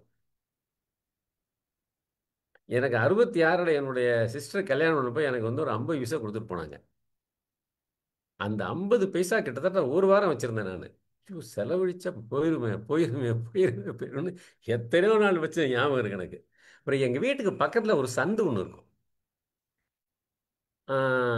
அந்த சந்து வந்து அந்த யானை போகிற அளவுக்கு தான் வந்து அது அகலம் இருக்கும். அந்த சந்து அந்த மலைக்கோட்டையோடைய தாய்மார சாமி கோயிலுடைய யானை சுற்றிட்டு வரும், ரோட்டில் சுற்றிட்டு வரும்போது அந்த சந்து வழியாக தான் மாடிப்படி அதாவது அங்கே அமைப்பு எப்படின்னா, ஒரு ரோடு இருக்கும். அதுக்கு அடுத்த அந்த மலைக்கோட்டை சுற்றி இருக்க ரோடு வந்து அடுத்த டயர். அது மேலே இருக்கும். அது போகிறதுக்கு படி இருக்கும். எனக்கு தெரிஞ்ச எந்த ஊர்லேயும் அந்த மாதிரி கிடையாது. ஒரு ரோடு படியேறி அடுத்த தெருவுக்கு போகிறது. அந்த வழியாக தான் யானை போகும். யானை வந்து எங்கள் வீட்டு ஜன்னல் வழியாக கிராஸ் பண்ணும்போது பார்த்துட்டு வீட்டை விட்டு வெளியே வந்துடுவோம். வெளியே வந்து அது மாடி அங்கே தள்ளி ஒரு 100 மீட்டர் தள்ளி அந்த படியெல்லாம் ஏறி போகும். ஒரு 30-40 படி இருக்கும். கல்லாலான படிகள் அது.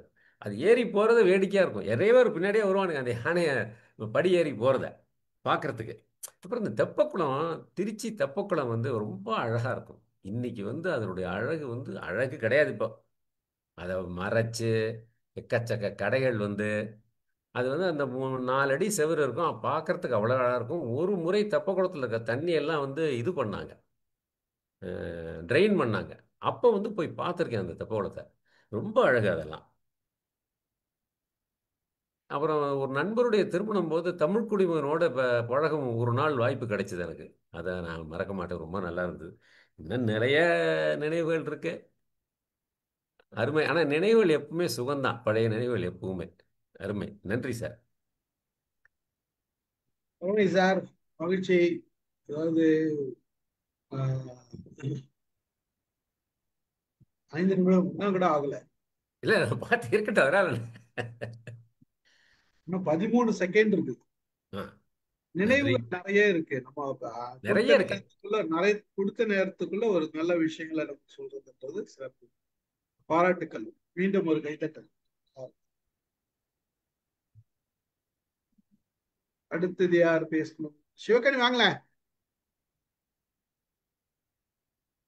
சிவகனி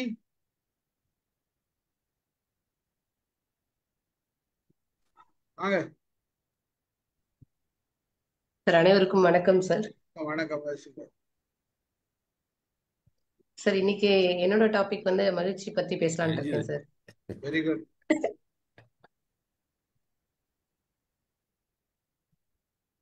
சார் ஸ்டார்ட் பண்ணலாங்களா சார்? ஸ்டார்ட் பண்ணுங்க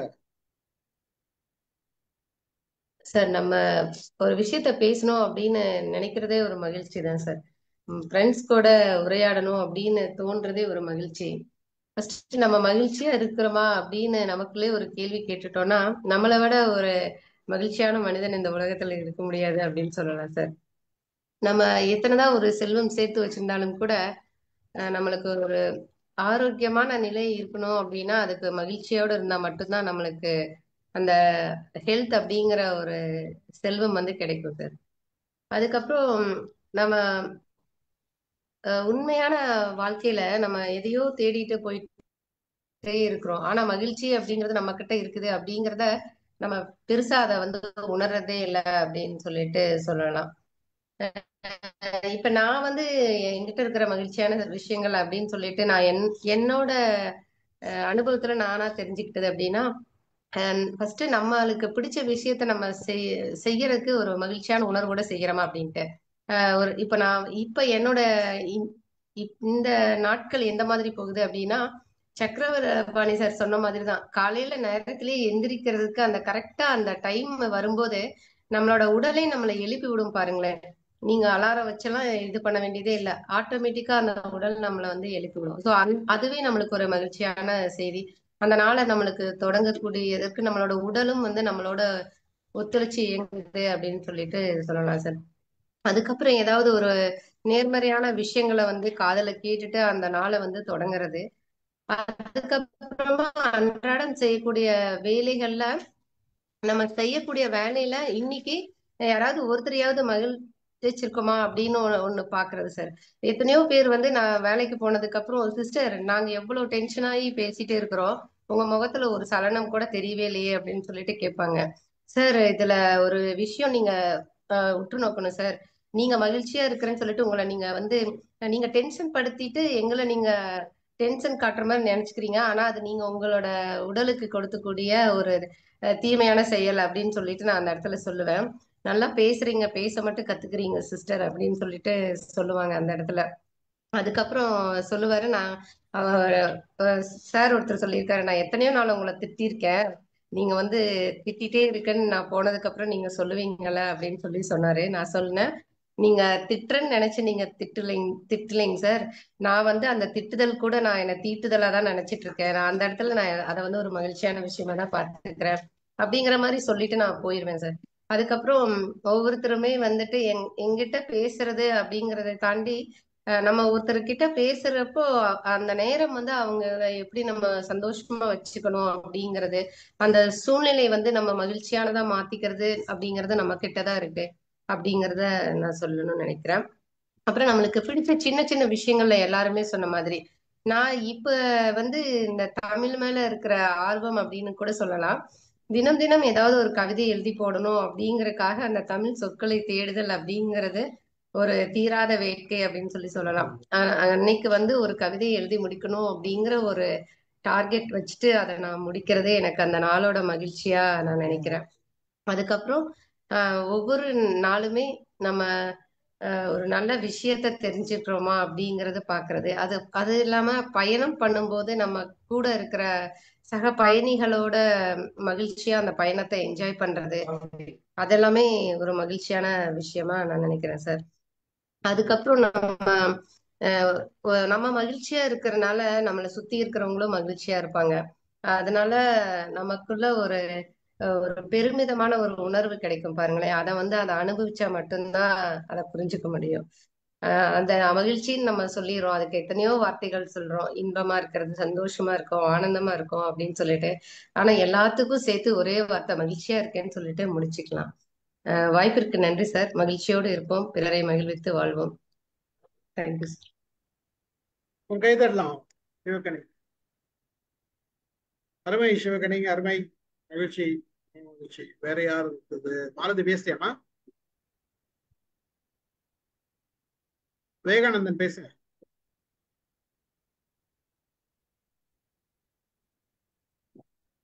விவேகானந்தன் பேசுறீங்களா? சார் பேசுறேன் சார். நெக்ஸ்ட் பேசணுமா? எப்படி? நெக்ஸ்ட் பேசுறேன். அடுத்து ஓகே, நீங்க பேசுங்க. பிரசன்னா பேசுறீங்களா? சார் ரெஃபை பாய் சார் பேசுறாருன்னு கேளுங்க சார், இல்லன்னா நான் பேசுறேன். நீங்க கியூல பின்னாடி நிக்கிறீங்களா? பாய் அவங்க நிக்கட்டுமா? சார் நான் பேசிடுறேன் சார்.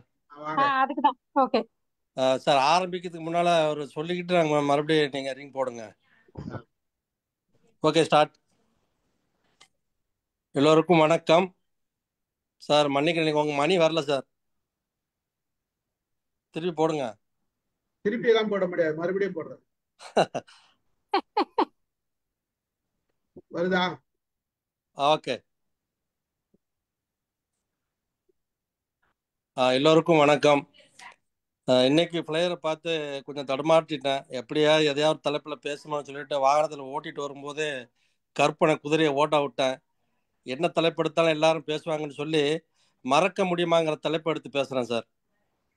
வைரமுத்து தங்களுடைய வயசை வந்து அந்த வாழ்க்கையை வந்து 8 பிரிச்சாரு. நான் என்ன வந்து 5 பிரிக்கிறேன் சார். 5வது வயசுல முதல் பள்ளிக்கூடம், முதல் ஆசிரியர் கண்ணன் என்னை பயிற்றுவித்த அந்த ஆசிரியர் மறக்க முடியாத ஆசிரியர். 10வது வயதில் நான் பேச்சு போட்டியை கலந்து கொள்வதற்காக எனக்காகவே பேண்ட், அதாவது முழுக்கால் சட்டையை தந்துதவிய என நண்பன் தாவூதை மறக்க முடியாது. முதலாக அரசு தேர்வு SSLC. அதுக்கப்புறம் 20ல் காலேஜுடைய நண்பர்கள். அதன் பிறகு என்னுடைய முதல் ஃப்ளைட் புறப்பாடு. நான் பயணிக்கின்ற பொழுது எனது ஊரை சேர்ந்த நண்பர்கள். எங்கள் ஊரிலே ஒரு கடற்கரை இருக்குது, அதுதான் எங்களுக்கு வரப்பிரசாதம். ஈவினிங்கில் நாங்கள் எல்லாம் ஒன்று கூடி கிட்டத்தட்ட ஒரு 30-35 பேர் என்னை சுற்றியே இருப்பார்கள். அவர்களெல்லாம் என்னை வழி அனுப்புவதற்காக ஏலக்காயிலே மாலை தொடுத்து கிட்டத்தட்ட ஒரு ஏலக்காய் லைன் 3 லைனை போட்டு ஒரு நெஞ்சு வரைக்கும் உள்ள மாலை போட்டு வந்தார்கள். அப்போ அது சொல்லும்போது சொன்னாங்க, அந்த ஏலக்காய் மனம் இருக்கிறவரை எங்களை மறக்கக்கூடாதுன்னு சொன்னாங்க. எப்பவும் நினச்சிருக்கேன்னு சொல்லிடு, அதெல்லாம் மறக்க மாட்டேன்பா அப்படின்ட்டு அவர்கள் தந்த அந்த ஏலக்காய் டப்பாவில் போட்டு என்னுடைய பெட்டியிலே வைத்துக்கொள்வேன். எப்பொழுதுதான் நான் திறக்கும் பொழுது என்னுடைய ஆடையோடு அந்த ஏலக்காயும் எனது நண்பர்களுடைய அன்பும் மணத்துக்கொண்டே இருந்தது. கிட்டத்தட்ட அது ஒரு 8 மாதம் அந்த ஏலக்காய், ஒவ்வொரு ஏலக்காய் நான் சுவைத்து சாப்பிடும் போது அவன் நினைவு இருந்தது. முதலாக அது வயசுல தான் புனித மெக்கா புனித யாத்திரை செய்யக்கூடிய மறக்க முடியாத நிகழ்வு. அதன் பிறகு 35 வயதில் என்னோட சிஸ்டருடைய மேரேஜ், திருமண வாழ்க்கை, தங்கைக்கு. அதுக்கப்புறம் என்னுடைய மன வாழ்க்கை. அப்புறம் நான் அடுத்த 5 ஆண்டுகளில் ஒரு முதலாக வாங்கப்பட்ட ப்ராப்பர்ட்டி, ஒரு சொத்துன்னு எனக்கு வாங்கினது. அதன் பிறகு என்னுடைய மூத்த மகன், மூத்த மகளுக்கு நான் செய்து வைத்த திருமணம்.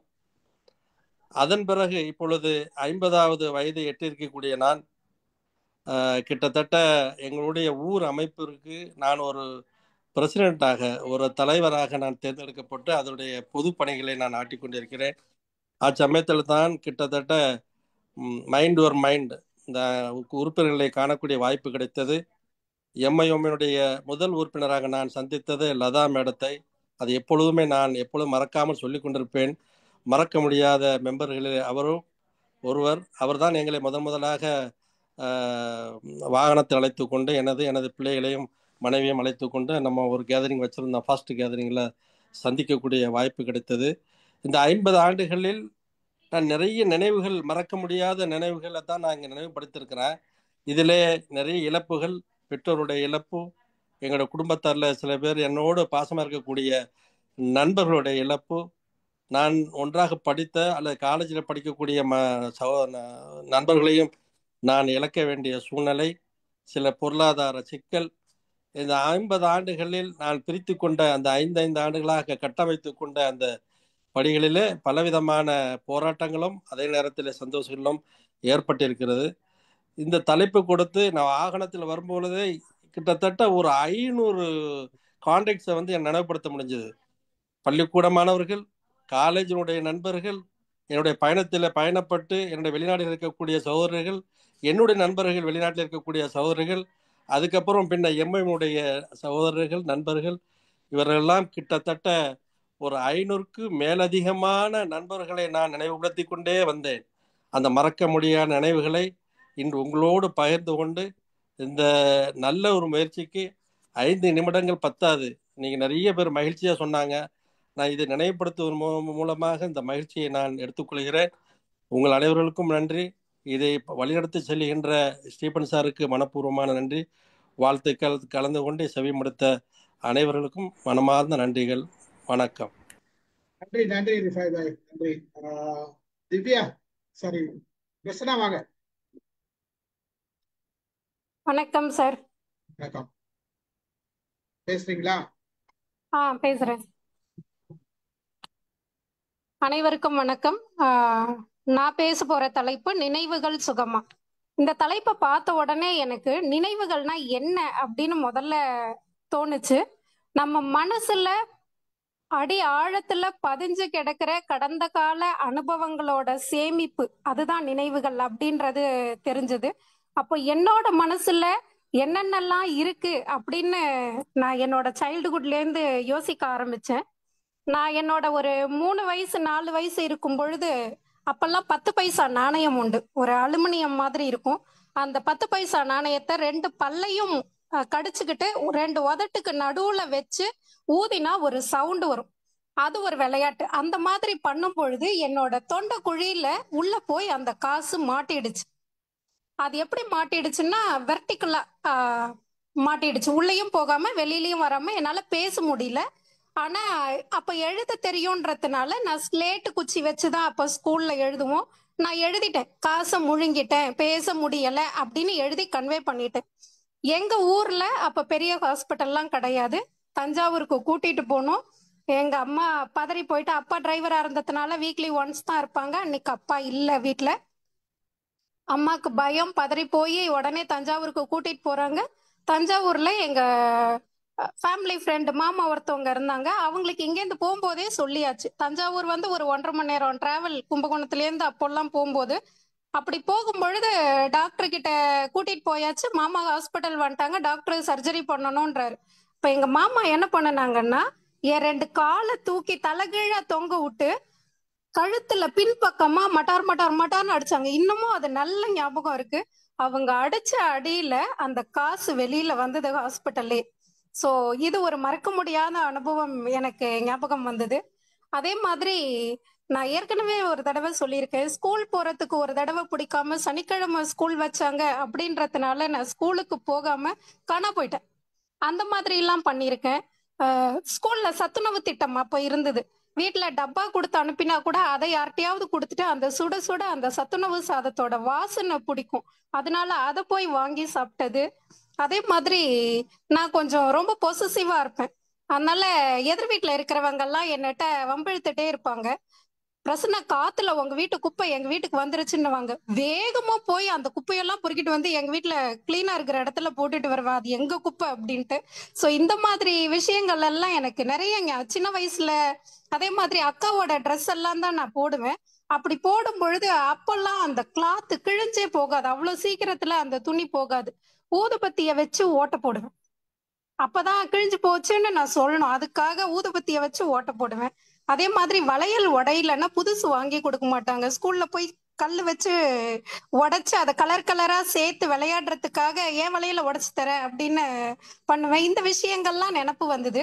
இதெல்லாம் சின்ன வயசுல இருந்த மகிழ்ச்சியான தருணங்கள்.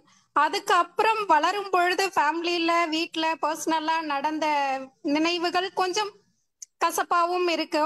அதனால நினைவுகள் உண்மையாவே சுகமா அப்படின்னு பார்க்கும் பொழுது அது சுகம் மட்டும் இல்ல, சிரிப்பு, அழுகை, கோபம், வெறுப்பு, இந்த மாதிரி எல்லா உணர்ச்சிகளும் நம்ம நினைவுகள்ல கலந்துதான் இருக்கும். அது நம்ம சுகமா எடுத்துக்கிறோமா இல்ல வலியா எடுத்துக்கிறோமான்றத அவங்கவங்கள பொறுத்தது. வலின்னு நினைச்சா அது காயமா இருக்கும். நான் என்னோட நினைவுகள் எல்லாத்தையுமே நான் வலியா எடுத்துக்காம அனுபவமா எடுத்துக்கிட்டேன். அதனால அது எல்லாமே எனக்கு ஒரு பாடமா மாறுச்சு. அதனால இப்ப நான் பல பேருக்கு ஒரு எக்ஸாம்பிளா இருக்கேன் அப்படின்னு மத்தவங்க சொல்லும் பொழுது எனக்கு அது ஒரு மகிழ்ச்சியாவும் இருக்கு. அதனால இந்த தலைப்பு இப்படி ஒரு வாய்ப்பு கொடுத்ததுக்கு ரொம்ப மகிழ்ச்சியா இருக்கு. Thank you so much sir. Prasanna கொஞ்சம் கேர்ஃபுல்லா இருக்கணும்னு தோணுது. ஏன் சார்? எது வேணாலும் என்ன வேணாலும் செஞ்சுக்கீங்க. திடீர்னு வளையல் உடைக்கிறது, இது உடைக்கிறது, இதெல்லாம் கொஞ்சம் யோசிக்க வேண்டிய விஷயமா இருக்குது. அதெல்லாம் ஸ்கூல் டேஸ்ல சார். அதெல்லாம் சொல்ல முடியாது. திடீர்னு பேய் வெளியில வந்துருச்சுன்னா தெரியல சார். இப்ப யாரும் அந்த மாதிரி பிளாஸ்டிக் அப்பெல்லாம் ஸ்ப்ரிங் வளையல் இருக்கும் சார், அது ஒவ்வொன்னா உடைச்சிட்டு வருவோம். அதெல்லாம் அந்த உடைக்கிறதெல்லாம் ஒரு சந்தோஷம் சார். ஆக்சுவலா தெரியுது உங்களுக்கு. அடுத்து உங்களோட கஷ்டம் உங்களோட மகிழ்ச்சி. ஓகே, சும்மா ஃபன்னுக்கு சொன்னேன். Thank you, good talk, happy. வாங்க விவேகானந்தன், பேசுறீங்களா?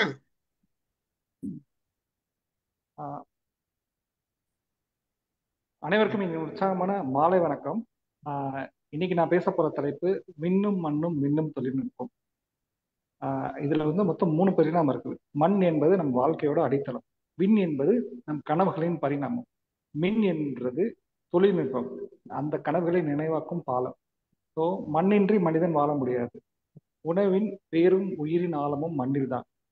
நம்முடைய விவசாய தொழில்நுட்பங்கள் வந்து பார்த்தோம்னா இன்னைக்கு வந்து ரொம்ப ரொம்ப அதிகமான வளர்ச்சியை கண்டிருக்குது. ஏன்னா எக்ஸாம்பிள் சொன்னா ஸ்மார்ட் அக்ரிகல்ச்சர் அப்படின்னு சொல்லிட்டு இன்னைக்கு ட்ரோன் மூலமா வந்து நிறைய உரங்கள் தெளிக்கிறோம். அதே மாதிரி வந்து சொட்டு நீர் பாசனம், இந்த மாதிரி நிறைய தொழில்நுட்பம் வந்து விவசாயத்துக்கு வரனால விவசாயிகளோட அந்த பயிர் பண்ணக்கூடிய நேரங்கள் வந்து நமக்கு நிறைய மிச்சமாகுது. அந்த தொழில்நுட்பத்தினால வந்து நிறைய முன்னேற்றங்களை ஏற்படுத்துது. 2வது விண்மீன் கனவு. ஸோ விண்மீன் நோக்கிய கனவு வந்து நம்ம மிசைல் மேன் நம்ம அப்துல் கலாம் ஐயா வர சொல்லலாம். ஸோ அவரோட இதுல இருந்து பார்த்தோம்னா இன்னைக்கு சந்திராயனா இருக்கலாம், இன்னைக்கு நிறைய மிசைல்ஸ் வந்து நம்ம லான்ச் பண்ணிட்டு இருக்கோம். ஸோ அது எதுக்காகனா வந்து அந்த விண்வெளி தொழில்நுட்பம் நமக்கு தெரியணும். இன்னைக்கு இருக்கிற கிளைமேட்டிக் சேஞ்ச், அதுக்கப்புறமா வந்து இயற்கை பேரிடர்லாம் வருதுன்னா முன்னாடியே கணிச்சிடலாம் அப்படின்றதெல்லாம் வந்து விண்ணை பற்றிய பார்வைகளா இருக்குது. அடுத்தது மின்னின் அதிசயம். ஸோ இன்னைக்கு வந்து மின்னு, அதாவது எலக்ட்ரானிக்ஸ் அப்படின்றது இந்த மனித வாழ்க்கையோட மூச்சாவே மாறிடுது. ஸ்மார்ட் போன், அப்புறம் இன்டர்நெட், ஏஐ, இது எல்லாமே நம்மளுடைய வாழ்க்கையை ரொம்ப வேகமாக்குது, நம்ம ரொம்ப வாழ்க்கையை எளிமையும் ஆக்குது. ஸோ இதே சமயத்தில் மருத்துவத்துறையில் பார்த்தோம்னா இதே ஏஐ டெக்னாலஜி, ரோபோட்டிக்ஸ் யூஸ் பண்ணி நிறைய வந்து புது புது கண்டுபிடிப்புகள் வருது, அதுக்கான நிறைய தீர்வுகளும் கொடுக்குது. அடுத்து எஜுகேஷன் எடுத்துக்கிட்டோம் அப்படின்னா வந்து இன்னைக்கு ஸ்மார்ட் கிளாஸஸ் நிறைய வந்துருக்கு. கிராமத்துல நகரத்துல எல்லாருக்குமே சம வாய்ப்பு கிடைக்குது. ஸோ இந்த மின் தொழில்நுட்பம் இல்லைன்னா மண்ணின் செய்திக்கு உலகம், அதாவது நமக்கு வந்து செய்திகளே வரவே வராது. அதுக்கடுத்து வந்து விண்வெளி கண்டுபிடிப்புகள் தான் நம்ம வாழ்க்கையே வந்து எட்டாது. ஸோ இப்போ 3 சேர்த்து பார்த்தோம் அப்படின்னா மண்ணுக்கும் மின்னுக்கும் 3 இணைப்பது சமுதாய முன்னேற்றம். அதாவது விவசாய நிலத்தில் ஐஓடி சென்சார் யூஸ் பண்ணி இன்னைக்கு கிளைமேட் எப்படி இருக்குது, மழை வருமா வராதா அப்படின்றது நம்ம ஈஸியாக கண்டுபிடிச்சிடலாம். ஏன்னா விண்வெளியிலேருந்து நம்ம அந்த சேட்டலைட் இருந்து யூஸ் பண்ணி எடுக்கிறது. அதே மாதிரி மின்னணு சாதனங்கள், அதாவது நம்ம இப்போ வந்து நிறைய சென்சார்லாம் வச்சு நம்ம சென்ஸ் பண்ணோம்ல, அது வந்து உடனே வந்து உட்கார்ந்த இடத்துல இருந்து மொபைல்ல இருந்து என்ன நடக்குது அப்படின்றத பார்த்துட முடியும் அப்படின்றது தான். இப்ப இந்த தொழில்நுட்பம் ஒரு கருவி மட்டுமல்ல, நம்மளுடைய சமூக நீதிக்காக, சமத்துவத்துக்காகவும் மனித கண்ணியத்துக்கான ஒரு மிகப்பெரிய ஆயுதம். மண் தரும் உணவை, விண் தரும் கனவுகளை, மின் தரும் சக்தியை நாம் ஒன்றிணைத்தால் நாம் சாதிக்க முடியாது எதுவுமே இல்லை. மண்ணை காப்போம், விண்ணை கண்டறிவோம், மின்னை பயன்படுத்துகிறோம். இதே தான் நம் இந்தியாவின் தொழில்நுட்ப சரித்திரம். ஒரு வரியில சொல்லணும் அப்படின்னா மண் நம் உயிர், விண் நம் எதிர்காலம், மின் நம் முன்னேற்றம். நன்றி. கைதட்டலாம், ஒரு கைதட்டலாம். அருமை, மகிழ்ச்சி. நீங்க ஒண்ணுமே சொல்லவே இல்லை சார். சார் நீங்க சார் முதல் வாய்ப்பு எல்லாருக்கும் கொடுத்துடலான்னு முதல் முடிவு பண்ணோம் சார். அதாவது நம்ம டெய்லி நீங்க பேசி நீங்க முதல்ல பேசுங்க சார். நீங்க முதல்ல பேசுங்க சார். நீங்க பேசலாம். எல்லாரும் பேசியாச்சு நினைக்கிறேன். இதுக்கு வேற யார் பேசணும்? மாலதி மேம். மாலதி இல்ல, மாலதி பேசல. மத்தவங்க எல்லாரும் பேசியாச்சுல. ஓகே ஓகே ஓகே, நல்ல சப்ஜெக்ட். எல்லாருக்குமே ஒரு இது நம்ம எதுக்காக பண்ணதுன்னா, இப்ப பாருங்க 5 நிமிஷத்துல எவ்வளவு பேர் எவ்வளவு பேசணும். அதுல முதல்ல நம்ம மகிழ்ச்சியை பத்தி தான் பேசணும். மகிழ்ச்சி நிறைய பேசணும். அதுல எல்லாருக்குமே ஒரு கலெக்ஷன் இருக்குது. ஆனா தொடர்ந்து பார்க்கும்போது நினைவுகளை பார்க்கும்போது நினைவுகள் சுகமே அங்கேயும் மகிழ்ச்சி தான் நிக்குது. அங்கேயும் மகிழ்ச்சி தான் நின்றுது. ஆளுமைகள் பார்த்தாலும் அந்த இது விண்ணும் மண்ணும் தொழில்நுட்பம் பத்தி அவர் தான் பேசினாரு. வேற யாருன்னா பேசினாங்களா? இல்ல, நம்ம லதா மேடம் பேசினாங்க, கொஞ்சம் பேசினாங்க. காலை வணக்கம் பத்தி நம்ம தமிழ் பேசினாங்க. சோ நல்ல ஒரு தலைப்புகள் எல்லாரும் நிறைய பேசியிருக்கோம். விண்ணும் மண்ணும் மின்னும் தொழில்நுட்பம் அப்படின்றது ஒரே வார்த்தையில முடிச்சிடலாம். சேட்டலைட். சேட்டலைட் தான் இன்னைக்கு உலக ஆளுது. இன்னைக்கு அவங்க அனுப்பி இருக்கிற உலகம் பூரா அமைச்சிருக்கிற சேட்டலைட் பார்த்தோம்னா எக்கச்சக்கமான சேட்டலைட் இருக்கு. இன்னைக்கு எல்லாமே இன்னைக்கு கண்ட்ரோல்ல வந்துருச்சு நமக்கு. நீங்க என்ன டிராபிக் எங்க இருக்குது அழகா சொல்லிடுது. நீங்க எங்க சிக்னலை கிராஸ் பண்ணீங்க அழகா சொல்லிடுது. நீங்க எங்க பணம் கட்டல அழகா சொல்லிடுது. உங்களுக்கு இப்ப என் பையனோட டெக்னாலஜிலாம் நான் பார்த்தேன். நான் இப்ப வீட்டுல இருந்துட்டு இங்க இந்தியாவுக்கு வந்துட்டா கூட அவங்க வீட்டுக்கு வர யாருன்னா ஓபன் பண்ணா இங்க இருந்து அவன் மொபைல்ல ஓபன் பண்ணிட்டான், உங்க காரை ஓபன் பண்ணிடலாம். இப்போ அதெல்லாமே சேட்டலைட் டெக்னாலஜி தான். அந்த மாதிரி நிறைய டெக்னாலஜி வருது. இங்க டோல்கேட் இருக்குது, அங்க இப்போ நான் போல இடத்துல டோல்கேட் எல்லாம் கிடையாது. அப்படியே சேட்டலைட்ல அக்கௌண்ட் டோல் கிராஸ் பண்ண உடனே உங்களுக்கு அக்கௌண்ட் கிராஸ் காசு எடுத்துடுறான். டோல்கேட்ல நிக்க வேண்டிய அவசியம் அந்த இதெல்லாம் ஒண்ணுமே கிடையாது. அந்த பாயிண்ட் வந்த உடனே ஆட்டோமேட்டிக்கா நீங்க எங்க போயிருக்கீங்களோ அந்த காசு ஆட்டோமேட்டிக்கா எடுத்துடுது. பார்க்கிங் கூட யாரும் ஒத்துறம் கிடையாது. நீங்க பார்க் பண்ணிட்டீங்கன்னா அந்த பார்க்கிங் பண்ணிட்டேன் மெசேஜ் மட்டும் போட்டீங்கன்னா ஆட்டோமேட்டிக்கா உங்களுக்கு பார்க்கிங் சார்ஜ் எவ்வளவு வருதோ அது ஆட்டோமேட்டிக்கா சேட்டலைட் மூலமா எடுத்துடுது. இன்னைக்கு மிகப்பெரிய கனெக்ஷன் வேலை சேட்டலைட்டுக்கும் நமக்கும். அதை தாண்டி இன்னைக்கு எவ்வளவு தூரம் போயிருக்கோம். இன்னைக்கு உலகத்துல நம்ம பிரபஞ்சத்துல எவ்வளவு அளவுக்கு நம்ம போயிருக்கோம்னா அது பார்க்க முடியாத பல விஷயங்கள் இருக்குது. அதை பத்தி நான் பேசினேன், நிறைய பேசினேன். அதுதான் எனக்கு பிடிச்ச சப்ஜெக்ட் பார்த்தா இதுதான். நிறைய பேசலாம். மற்றவர்கள் வேற யாராச்சும் கருத்து சொல்றதுதான் சொல்லலாம். வாங்க. Gopika talk very good. So ஒரு சேலஞ்ச் நமக்குள்ள ஒரு 5 நிமிஷம் பேசுறது தான் ஒரு சேலஞ்ச். நல்லா நடக்குது. வாங்க சார், நீங்க பேசுங்க சார். சார் அதாவது நான் ஆக்சுவலாக அந்த காலை வணக்கம் இருக்குல்ல, ஆமா இப்போ நிறைய பேருக்கு மெசேஜஸ் வருது. ஆமா காலை வணக்கம் குட் மார்னிங் மெசேஜ் வந்துகிட்டு இருக்கு. அதை ஆமா கொஞ்சம் கிரிட்டிசைஸ் பண்றவங்களும் இருக்காங்க. ஏன்னா ஆமா சும்மா வெறும் குட் மார்னிங் போட்டு விட்டு உட்காந்துருக்க அப்படின்னு. அதுக்கு ஒரு நண்பர் என்கிட்ட சொன்னாரு, நான் டெய்லி குட் மார்னிங் போடுறேன் ம், நான் ஏன் போடுறேன் அப்படின்னா என்னுடைய பிரசன்ஸை தெரிவிக்கிறேன். நான் ஆமா இருக்கேன் அப்படிங்கிறத ஆமா தெரிவிக்கிறேன். ஆமா என்னைக்கு என்னோட குட் மார்னிங் வரலையோ இன்னைக்கு நான் இல்லைன்னு அர்த்தம் அப்படின்னு. அப்படிதானே. பலரோட இது தகவல்கள் அப்படிதான் வருது.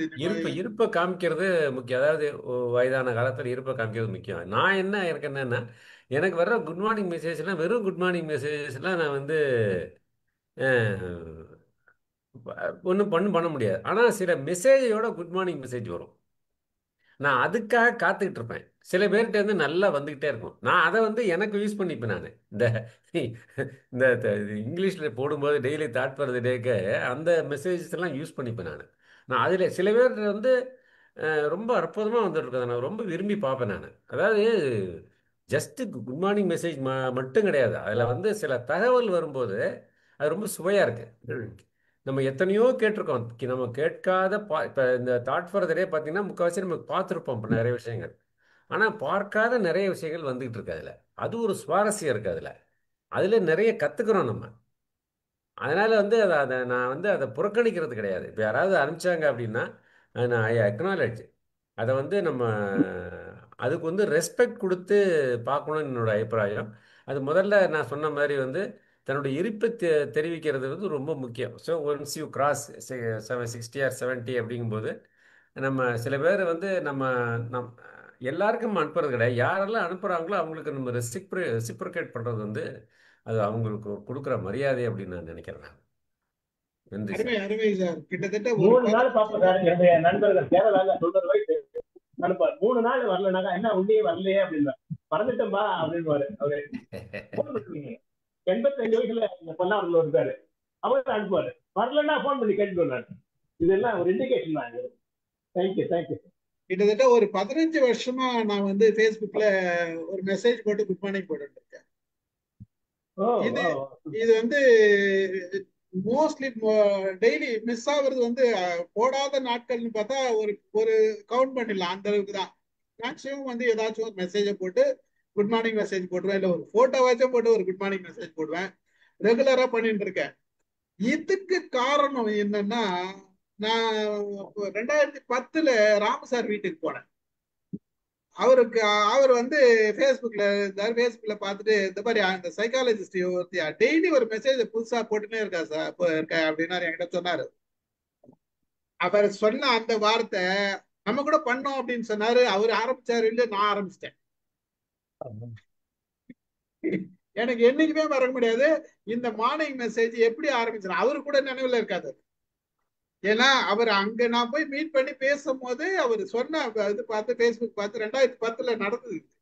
அவங்க வீட்டுல போய் பார்த்துட்டு போனவ Facebook பார்த்து இந்த சைக்காலஜிஸ்ட் இந்த லேடி டெய்லி ஒரு மெசேஜ் போட்டுனே இருக்கா அப்படின்னு சொன்ன உடனே சரி ஆரம்பிச்சேன். நான் நம்மளும் பண்ணுவோம் அப்படின்னு அன்னில இருந்து இன்னைக்கு வரைக்கும் போட்டுட்டு இருக்கேன். நீங்க போடுறதுல ஒரு சிறப்பு என்னன்னா, ஒவ்வொரு நாளும் வெவ்வேறு படம் வருது. சில பேரு அதுல பிஷிங் இருக்குங்கிறாங்க. நான் ஒரு இதுல படிச்சேன். இந்த சீனாக்காரன் இந்த குட் மார்னிங் எல்லாம் வச்சு அனுப்புறானா, அதை இவங்க ஃபார்வர்ட் பண்றாங்க. நான் அந்த ஃபார்வர்ட் பண்ணாம இவங்களுடைய ஒரு டச்சோட அதை பண்ணுனா நல்லா இருக்குன்னு நான் என்னுடைய இது. நீங்க செய்யறது அந்த நான் என்ன நினைக்கிறேனோ அதை செய்றீங்க. அந்த ஒரு அந்த நீங்க நான் சொல்றது புரிஞ்சிருக்கும். ஏதாவது ஒரு குட் மார்னிங் ஒரு பூ போட்டு அவன் அந்த சீனாக்காரன் செய்யறத பிஷிங் இருக்காதுல அப்படின்னு சொன்னாங்க. அதை பார்க்கிறேன். நான் வந்து என்னன்னா பெரும்பாலும் நான் என்ன படம் போடுறேன்னா அதுக்கு தகுந்த மாதிரி ஒரு சில மெசேஜஸ் இருக்கும். ஒரு சில மெசேஜ் படம் இல்லைன்னா வெறும் மெசேஜ் மட்டும் போட்டு விட்டுருவேன் நானு. சிறப்பானது, சிறப்பானது. அதுதான் செய்வேன் நானு. மோஸ்ட்லி வந்து ரிப்பீட் ஆகாத பாத்துக்குவேன். சில நேரத்துல நல்ல மெசேஜ் இருந்து நமக்கு தேவைப்படும் அப்படின்னா அதை திருப்பி போடுவேன். மறுபடியும் போடுவேன். மகிழ்ச்சி. கலந்து கொண்ட அனைவருக்கும் நன்றி. நன்றி சார். நன்றி.